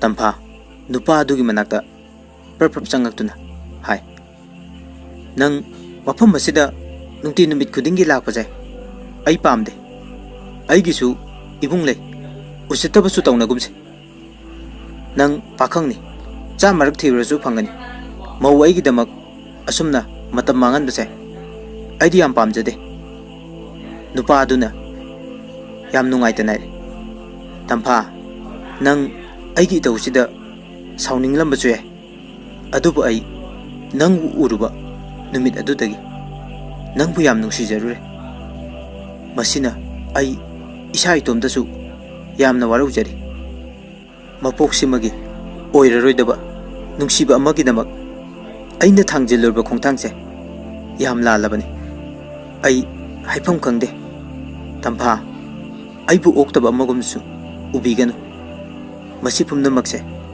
ꯅꯪꯕꯨ ꯅꯨꯡꯁꯤꯕꯅ ꯊꯣꯛꯍꯟꯕꯅꯤ ꯇꯝꯐꯥ꯫ ꯇꯝꯐꯥ नुपा अदुगी मतौ अदुदा याम नुंगाइतबा फावरमी तंफा मंगोंदा ngangliba चैरिबा हाइबदुनि मागी थमोय पालिबनि नुंसिबा अपांबा काइनबगी अवाबा खंगलिबनि मसी पुनम ओइदुनसु फत्रबा थबा असिदा खोंग थांजिनबा पामदे तंफा मागना मखाता नायरे अइबु वारौबिगनु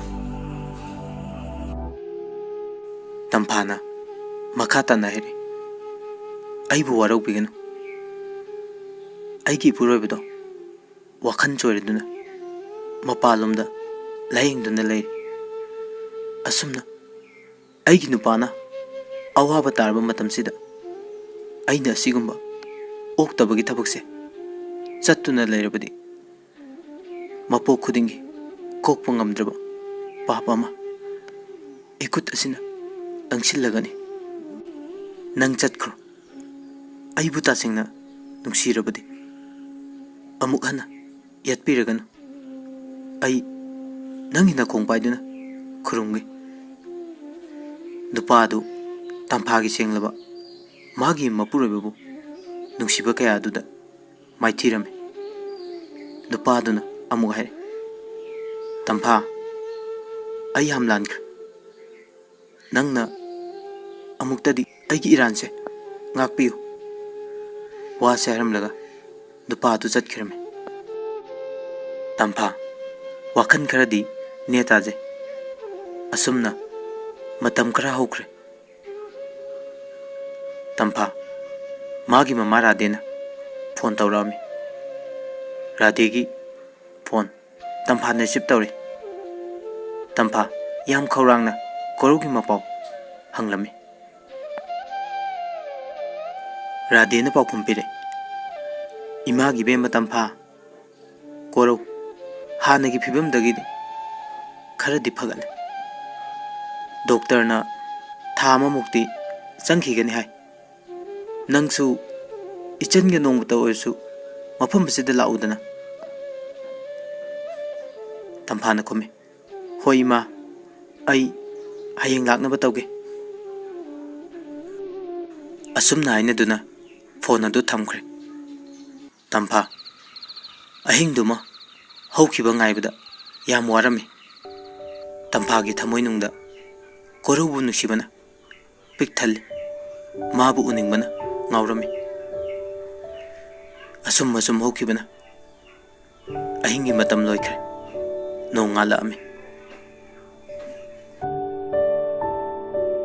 तंफा नोंग हेक nganbaga इचन गे लोइनना कोरोगी मनाक्ता लांगनबा सेम सारमी मखोय अनि एरोप्लेन तोंगदुना कोरोंगना लैरिबा मपालमदा चलमे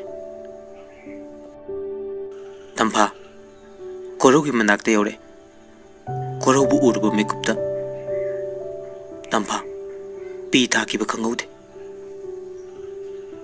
कोरो मी मसक खर खरदी खंगबा हौरे अदुबु फजना अदुमनि हाइबदि खंगबा ngamlamde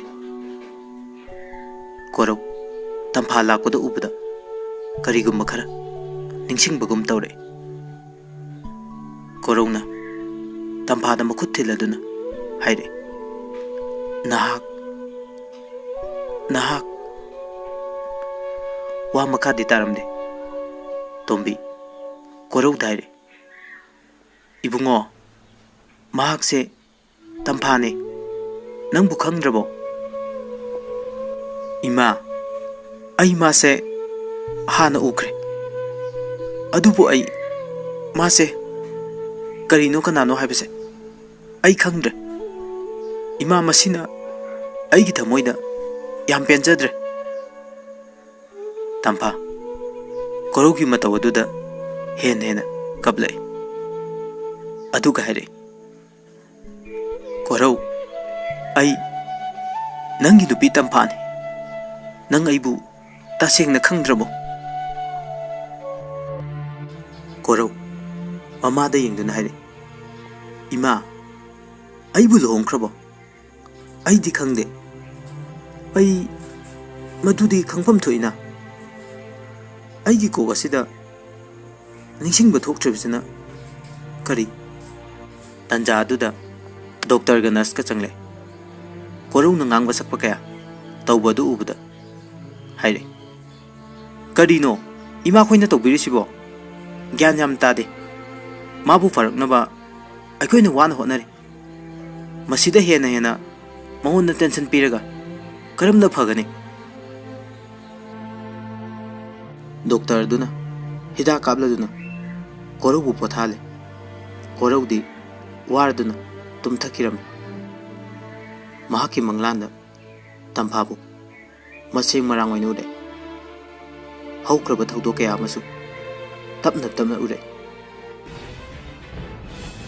ꯀꯣꯔꯧ ꯂꯨꯍꯣꯡꯕꯒꯤ ꯃꯐꯝ ꯑꯗꯨꯗꯒꯤ ꯃꯃꯥ ꯔꯥꯙꯦꯅ ꯄꯨꯈꯤꯕꯗꯨ ꯃꯌꯦꯛ ꯁꯦꯡꯅ ꯎꯔꯦ꯫ ꯀꯣꯔꯧ ꯇꯥꯏꯕꯪ ꯐꯥꯎꯅ ꯍꯧꯅ ꯂꯥꯎꯔꯦ, ꯇꯝꯐꯥꯒ ꯃꯃꯥ ꯇꯣꯝꯕꯤꯒ ꯆꯪꯁꯤꯜꯂꯦ꯫ ꯃꯃꯥ ꯇꯣꯝꯕꯤꯅ, ꯏꯕꯨꯡꯉꯣ ꯀꯩꯗꯧꯔꯕꯒꯦ ꯅꯪꯕꯣ? ꯀꯣꯔꯧ ꯌꯥꯝ ꯐꯤꯡꯅ, ꯏꯃꯥ ꯔꯥꯙꯦꯅ ꯇꯝꯐꯥꯗꯨ ꯄꯨꯔꯒ ꯆꯠꯈ꯭ꯔꯦ꯫ ꯏꯃꯥ ꯑꯃꯨꯛꯇ ꯈꯥꯝꯃꯨ ꯆꯠꯂꯣ꯫ ꯏꯃꯥ ꯇꯝꯐꯥ, ꯏꯃꯥ ꯇꯝꯐꯥ, ꯇꯝꯐꯥ꯫ ꯇꯝꯐꯥ ꯀꯣꯔꯧꯒꯤ ꯃꯅꯥꯛꯇ ꯆꯪꯉꯛꯏ꯫ ꯑꯗꯨꯒ ꯍꯥꯏꯔꯛꯏ, ꯗꯥ ꯀꯣꯔꯧ, ꯑꯩ ꯅꯅꯥꯛꯇ ꯂꯩꯔꯤꯌꯦ, ꯑꯩ ꯀꯩꯁꯨ ꯆꯠꯇꯤꯌꯦ꯫ ꯀꯣꯔꯧ ꯇꯝꯐꯥꯕꯨ ꯃꯨꯟꯅ ꯌꯦꯡꯂꯗꯨꯅ ꯃꯍꯥꯛ ꯂꯩꯔꯤ ꯍꯥꯏꯗꯨꯅ ꯋꯥꯈꯜ ꯐꯥꯊꯖꯩ꯫ ꯀꯣꯔꯧ ꯍꯥꯟꯅꯒꯤ ꯃꯇꯧꯗ ꯋꯥ ꯉꯥꯡꯕ ꯁꯛꯄ ꯑꯍꯣꯡꯕ ꯀꯌా ꯎꯔꯦ꯫ ꯃꯇꯧ ꯑꯗꯨꯗ ꯍꯔꯥꯎꯔꯗꯨꯅ ꯇꯣꯝꯕꯤ ꯗꯣꯛꯇꯔ ꯀꯧꯕ ꯆꯠꯈꯤ꯫ ꯃꯇꯝ ꯑꯗꯨꯗ ꯗꯣꯛꯇꯔꯁꯤꯡ ꯑꯗꯨ ꯍꯔꯥꯎꯕꯒ ꯂꯣꯏꯅꯅ ꯆꯪꯂꯛꯏ꯫ ꯀꯣꯔꯧꯗ ꯗꯣꯛꯇꯔꯅ ꯋꯥꯍꯪ ꯈꯔ ꯍꯪꯂꯝꯃꯤ꯫ ꯃꯇꯝ ꯑꯗꯨꯗ ꯀꯣꯔꯧ ꯅꯣꯔꯃꯦꯜ ꯇꯥꯅ ꯈꯨꯝꯂꯛꯏ꯫ ꯀꯣꯔꯧ ꯌꯥꯝ ꯉꯛꯅ ꯍꯥꯏꯔꯦ, ꯗꯣꯛꯇꯔ, ꯑꯩꯕꯨ ꯀꯩꯗꯧꯔꯕꯒꯦ? ꯑꯩꯉꯣꯟꯗ ꯋꯥꯍꯪ ꯀꯌꯥ ꯑꯃ ꯁꯤꯅ ꯀꯔꯤꯒꯤ? ꯗꯣꯛꯇꯔꯗꯨꯅ ꯃꯍꯥꯛꯅ ꯃꯇꯝ ꯈꯔ ꯋꯥꯈꯜ ꯇꯥꯗꯅ ꯂꯩꯈꯤꯕꯗꯣ ꯃꯗꯨꯒꯤ ꯃꯔꯝꯗ ꯋꯥꯔꯤ ꯂꯤꯔꯝꯃꯤ꯫ ꯑꯉꯛꯄ ꯑꯃꯗꯤ ꯅꯨꯡꯉꯥꯏꯇꯕ ꯐꯥꯎꯔꯝꯃꯤ꯫ ꯑꯗꯨꯕꯨ ꯃꯍꯥꯛꯅ ꯍꯦꯟꯅ ꯉꯛꯂꯤꯕꯗꯤ ꯍꯥꯟꯅ ꯌꯥꯅꯈꯤꯗ꯭ꯔꯕ ꯏꯃꯨꯡ ꯑꯅꯤ ꯄꯨꯟꯅ ꯃꯥꯒꯤ ꯃꯅꯥꯛꯇ ꯂꯩꯔꯝꯕꯁꯤꯅꯤ꯫ ꯔꯥꯙꯦ ꯏꯕꯣꯍꯜꯁꯨ ꯃꯥꯅ ꯒ꯭ꯌꯥꯟ ꯇꯥꯔꯛꯄꯗꯨꯗ ꯌꯥꯝ ꯍꯔꯥꯎꯔꯗꯨꯅ ꯍꯥꯏꯔꯦ, ꯏꯕꯨꯡꯉꯣ ꯀꯣꯔꯧ, ꯏꯆꯥ ꯋꯥꯈꯜ ꯇꯥꯔꯦꯗꯅ꯫ ꯏꯁꯣꯔꯅ ꯑꯩꯈꯣꯏꯒꯤ ꯑꯋꯥꯕ ꯑꯗꯨꯕꯨ ꯎꯕꯤꯔꯦ꯫ ꯗꯣꯛꯇꯔꯗꯨꯅ ꯃꯈꯥ ꯇꯥꯅ ꯍꯥꯏꯔꯦ, ꯏꯃꯥ, ꯑꯩꯅ ꯏꯖꯔꯤꯕ ꯍꯤꯗꯥꯛ ꯈꯔꯁꯤ ꯌꯨꯝꯗ ꯂꯩꯕ ꯃꯇꯝꯗ ꯆꯥꯡ ꯅꯥꯏꯅ ꯄꯤꯖꯕꯤꯌꯨ꯫ ꯑꯗꯨꯒ ꯀꯣꯔꯧꯒꯤ ꯅꯨꯡꯉꯥꯏꯇ꯭ꯔꯕ ꯋꯥꯈꯜꯗꯤ ꯈꯟꯕꯤꯔꯒꯅꯨ꯫ ꯃꯍꯥꯛ ꯅꯣꯔꯃꯦꯜ ꯐꯖꯅ ꯇꯥꯔꯕꯅꯤ꯫ ꯑꯗꯨꯒ ꯋꯥꯐꯝ ꯑꯃꯅ, ꯅꯈꯣꯏ ꯃꯐꯝ ꯑꯁꯤꯗꯒꯤ ꯗꯤꯁꯆꯥꯔꯖ ꯇꯧꯕ ꯌꯥꯔꯅꯤ꯫ ꯋꯥꯐꯝ ꯑꯗꯨ ꯇꯥꯕꯗ ꯃꯌꯥꯝ ꯍꯦꯟꯅ ꯍꯔꯥꯎꯔꯝꯃꯤ꯫ ꯀꯣꯔꯧꯒ ꯂꯣꯏꯅꯅ ꯏꯃꯨꯡꯒꯤ ꯃꯤ ꯄꯨꯝꯕ ꯅꯣꯡꯃ ꯅꯤꯅꯤꯒꯤ ꯃꯇꯨꯡꯗ ꯀꯣꯔꯧꯕꯨ ꯗꯣꯛꯇꯔꯅ ꯆꯦꯛ ꯐꯖꯅ ꯇꯧꯔꯒ ꯍꯤꯗꯥꯛ ꯂꯥꯡꯊꯛ ꯅꯤꯡꯊꯤꯅ ꯄꯤꯔꯛꯑꯕ ꯃꯇꯨꯡ ꯃꯈꯣꯏ ꯌꯨꯝꯗ ꯊꯣꯛꯂꯛꯑꯝꯃꯤ꯫ ꯀꯣꯔꯧ ꯌꯨꯝꯗ ꯐꯗꯨꯅ ꯍꯜꯂꯛꯑꯦ ꯇꯥꯕꯗ ꯌꯨꯝꯗ ꯂꯩꯍꯧꯔꯤꯕ ꯃꯤꯑꯣꯏꯁꯤꯡꯅ ꯃꯍꯥꯛꯄꯨ ꯑꯣꯛꯅꯕ ꯏꯌꯥꯔꯄꯣꯔꯠꯇ ꯉꯥꯏꯔꯝꯃꯤ꯫ ꯀꯣꯔꯧ ꯏꯌꯥꯔꯄꯣꯔꯠꯇ ꯍꯦꯛ ꯊꯨꯡꯂꯕꯒ ꯌꯨꯝꯗ ꯍꯜꯂꯛꯑꯝꯃꯤ꯫ ꯇꯝꯐꯥꯅ ꯃꯥꯒꯤ ꯅꯨꯄꯤ ꯑꯃꯅ ꯇꯧꯒꯗꯕ ꯁꯦꯕꯥꯗꯨ ꯆꯞ ꯃꯥꯟꯅꯅ ꯀꯣꯔꯧꯗ ꯇꯧꯔꯝꯃꯤ꯫ ꯀꯣꯔꯧ ꯇꯝꯐꯥꯅ ꯃꯅꯥꯛꯇ ꯂꯩꯔꯗꯨꯅ ꯁꯦꯕꯥ ꯇꯧꯕꯗꯨ ꯎꯕꯗ ꯉꯝꯈꯩ ꯂꯩꯇꯅ ꯍꯔꯥꯎꯖꯔꯝꯃꯤ꯫ ꯑꯁꯨꯝꯅ ꯃꯇꯝ ꯈꯔꯗꯤ ꯍꯧꯈ꯭ꯔꯦ꯫ ꯀꯣꯔꯧ ꯃꯁꯥꯗꯨ ꯄꯨꯡꯐ ꯐꯔꯦ꯫ ꯑꯍꯟ ꯃꯁꯦꯟ ꯅꯨꯃꯤꯠ ꯑꯐꯕ ꯑꯃ ꯌꯦꯡꯗꯨꯅ ꯑꯃꯨꯛ ꯍꯟꯅ ꯃꯕꯥꯅꯤ ꯀꯨꯟꯗꯣ ꯄꯔꯦꯡ ꯍꯨꯛꯅꯈꯤꯗꯕꯅ ꯃꯔꯝ ꯑꯣꯏꯔꯒ ꯑꯃꯨꯛ ꯍꯟꯅ ꯂꯨꯍꯣꯡꯅꯕ ꯁꯦꯝ ꯁꯥꯔꯝꯃꯤ꯫ ꯇꯝꯐꯥ ꯀꯣꯔꯧ ꯋꯥꯈꯜ ꯅꯨꯡꯉꯥꯏꯅ ꯂꯩꯔꯝꯃꯤ꯫ ꯅꯣꯡꯃꯗꯤ ꯀꯣꯔꯧꯅ ꯌꯥꯎꯔꯝꯕ ꯋꯥꯛꯁꯣꯞ ꯑꯗꯨꯒꯤ ꯃꯄꯨꯗꯨꯁꯨ ꯀꯣꯔꯧꯒꯤ ꯑꯅꯥꯕ ꯍꯪꯕ ꯂꯥꯛꯑꯝꯃꯤ꯫ ꯀꯣꯔꯧꯅ ꯋꯥꯈꯜ ꯇꯥꯅ ꯂꯩꯕꯗꯨ ꯎꯕꯗ ꯌꯥꯝ ꯍꯔꯥꯎꯔꯝꯃꯤ꯫ ꯑꯍꯟ ꯑꯗꯨꯅ ꯀꯣꯔꯧꯗ ꯍꯥꯏꯔꯛꯏ, "ꯏꯕꯨꯡꯉꯣ ꯀꯣꯔꯧ, ꯏꯆꯥꯗꯤ ꯅꯥꯕ ꯐꯔꯦꯗꯅ? ꯐꯔꯦ ꯐꯔꯦ, ꯏꯁꯣꯔꯅ ꯏꯆꯥꯒꯤ ꯑꯋꯥꯕ ꯎꯕꯤꯔꯦ꯫ ꯏꯄꯥ ꯉꯁꯤꯗꯤ ꯏꯆꯥꯗ ꯋꯥꯐꯝ ꯑꯃꯇ ꯁꯤꯟꯅꯒꯦ ꯍꯥꯏꯗꯨꯅ ꯂꯥꯛꯏꯕꯅꯤ." ꯀꯣꯔꯧꯅ ꯈꯨꯝꯃꯤ, "ꯕꯕꯥ, ꯀꯔꯤ ꯋꯥꯅꯣ ꯁꯨꯝ ꯇꯥꯛꯄꯤꯌꯨ." "ꯏꯕꯨꯡꯉꯣ, ꯏꯄꯥꯁꯨ ꯑꯍꯟ ꯌꯥꯝꯅ ꯑꯣꯏꯔꯦ. ꯏꯆꯥ ꯅꯨꯄꯥ ꯑꯃ ꯂꯩꯗꯅ ꯏꯄꯥꯒꯤ ꯊꯕꯛ ꯑꯁꯤꯗ ꯃꯍꯨꯠ ꯁꯤꯟꯒꯅꯤ ꯍꯥꯏꯕꯁꯨ ꯂꯩꯇꯦ. ꯏꯄꯥꯅ ꯏꯆꯥꯕꯨꯗꯤ ꯊꯥꯖꯩ. ꯅꯪꯅ ꯑꯩꯕꯨ ꯅꯪꯒꯤ ꯏꯄꯥꯃꯛꯅꯤ ꯈꯟꯗꯨꯅ ꯋꯥꯛꯁꯣꯞ ꯑꯁꯦ ꯃꯨꯠꯇꯅꯕ ꯁꯦꯟꯅꯔꯣ. ꯏꯄꯥꯅ ꯊꯥꯖꯕꯁꯦ ꯅꯪ ꯈꯛꯇꯅꯤ." ꯋꯥꯁꯦ ꯍꯥꯏꯗꯨꯅ ꯆꯥꯎꯈ꯭ꯔꯕ ꯋꯥꯛꯁꯣꯞ ꯑꯗꯨꯒꯤ ꯃꯄꯨ ꯑꯣꯏꯖꯔꯣ ꯍꯥꯏꯗꯨꯅ ꯃꯉꯣꯟꯗ ꯁꯣ ꯑꯗꯨ ꯁꯤꯟꯅꯔꯝꯃꯤ꯫ ꯀꯣꯔꯧ ꯑꯍꯟ ꯑꯗꯨꯕꯨ ꯈꯨꯔꯨꯝꯖꯗꯨꯅ ꯀꯞꯇꯨꯅ ꯍꯥꯏꯔꯛꯏ, "ꯕꯕꯥ, ꯅꯆꯥꯕꯨ ꯑꯁꯨꯝꯅ ꯅꯨꯡꯁꯤꯕꯤꯕꯁꯦ ꯀꯌꯥꯗ ꯂꯥꯏꯕꯛ ꯐꯔꯤꯕ. ꯑꯩꯅ ꯋꯥꯁꯛꯂꯤꯕꯁꯤꯅꯤ.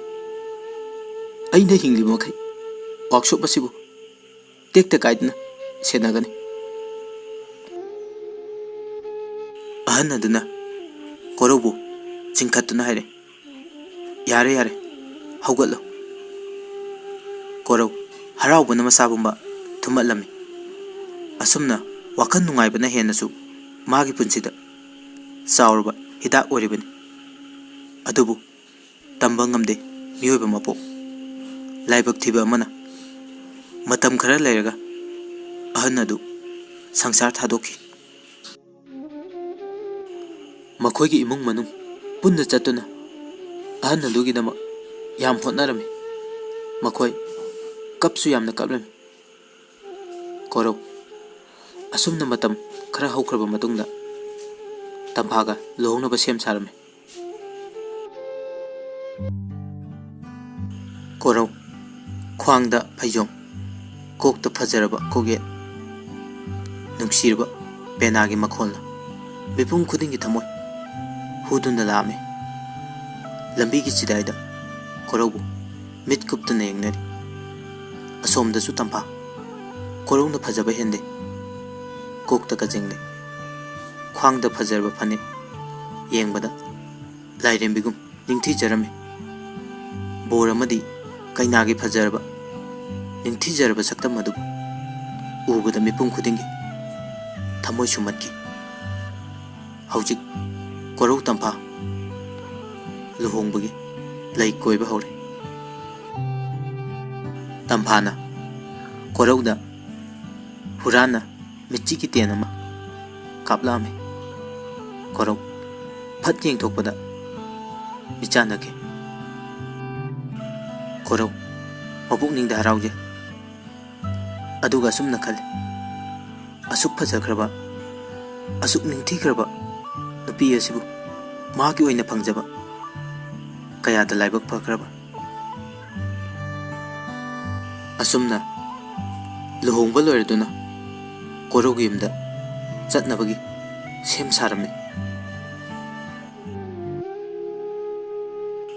ꯇꯝꯐꯥ ꯃꯄꯥꯝ ꯂꯝꯗꯝ ꯊꯥꯗꯣꯛꯂꯝꯗꯥꯏ ꯃꯤꯠꯇꯒꯤ ꯄꯤ ꯆꯤꯟꯊꯔꯗꯨꯅ ꯌꯨꯝꯒꯤ ꯑꯍꯜ ꯂꯃꯟꯗ ꯈꯣꯏꯔꯝꯖꯕ ꯍꯧꯔꯛꯏ꯫ ꯃꯇꯝ ꯑꯗꯨꯗ ꯃꯄꯥ ꯏꯕꯣꯍꯜ ꯃꯃꯥ ꯔꯥꯙꯦ ꯇꯝꯐꯥꯕꯨ ꯀꯣꯟꯗꯨꯅ ꯀꯞꯂꯛꯏ꯫ ꯑꯗꯨꯒ ꯑꯁꯨꯝꯅ ꯍꯥꯏ, "ꯏꯃꯥꯒꯤ ꯕꯦꯝꯃ, ꯅꯀꯣꯛ ꯐꯥꯎꯕ ꯆꯤꯛꯇꯅ ꯑꯍꯜ ꯂꯃꯟ ꯁꯦꯕꯥ ꯇꯧꯗꯨꯅ ꯌꯨꯝꯗꯨꯗ ꯅꯨꯡꯉꯥꯏꯅ ꯂꯩꯕ ꯑꯣꯏꯌꯨꯀꯣ."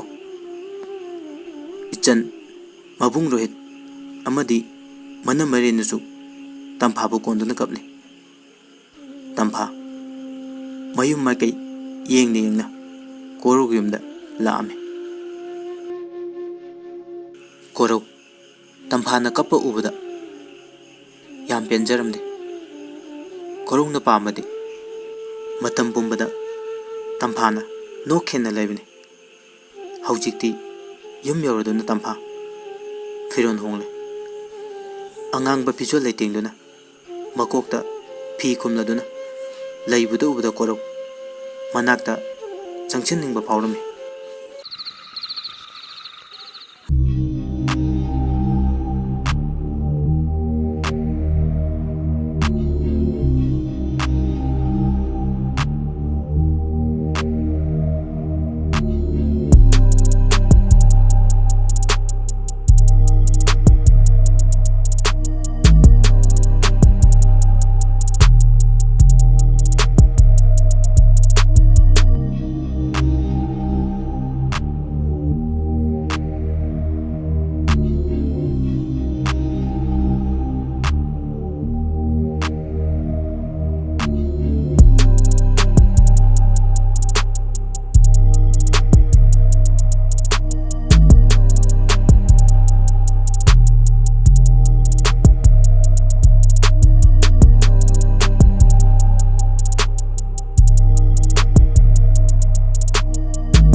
Tampana kumai nangbu nuksibagidama nuksiraba ima baba ichin hinaw thadoktunna laibani ningon mapokta poklubana kuina sangna yumda leibasu phangdre asuk sanglaba matamse ima babana kayada waramgani ekhoi hotnarabasu pumnamak arimbani haiba khanglaba phawbada nungsi mitengna yengli malem sida ima baba ani suna leite makoigi kairaba mikup asidadi chintaganu haiba yade pirang sisu tampa hena mabung ning nusiduna kablai korona tampa dai hai piyedo taitu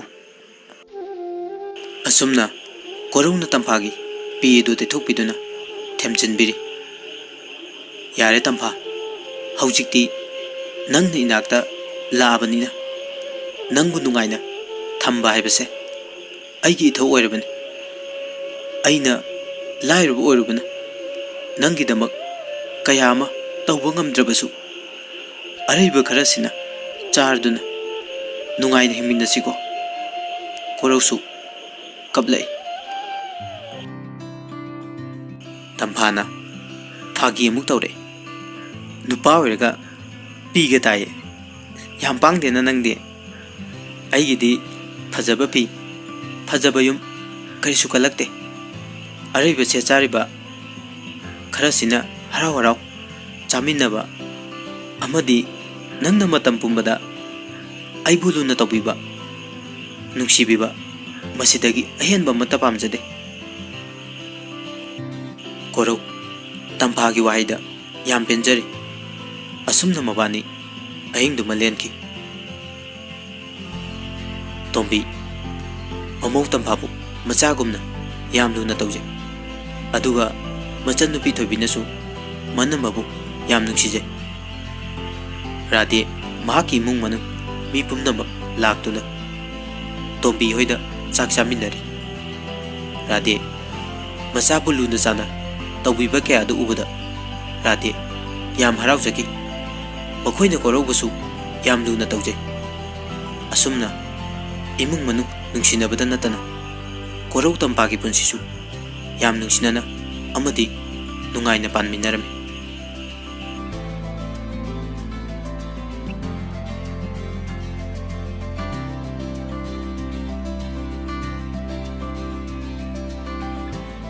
aroibada wari sibu haubudagina loiba phawba tabiriba khudimak adi yengbiriba khudimakbu thagapdu phongtokjari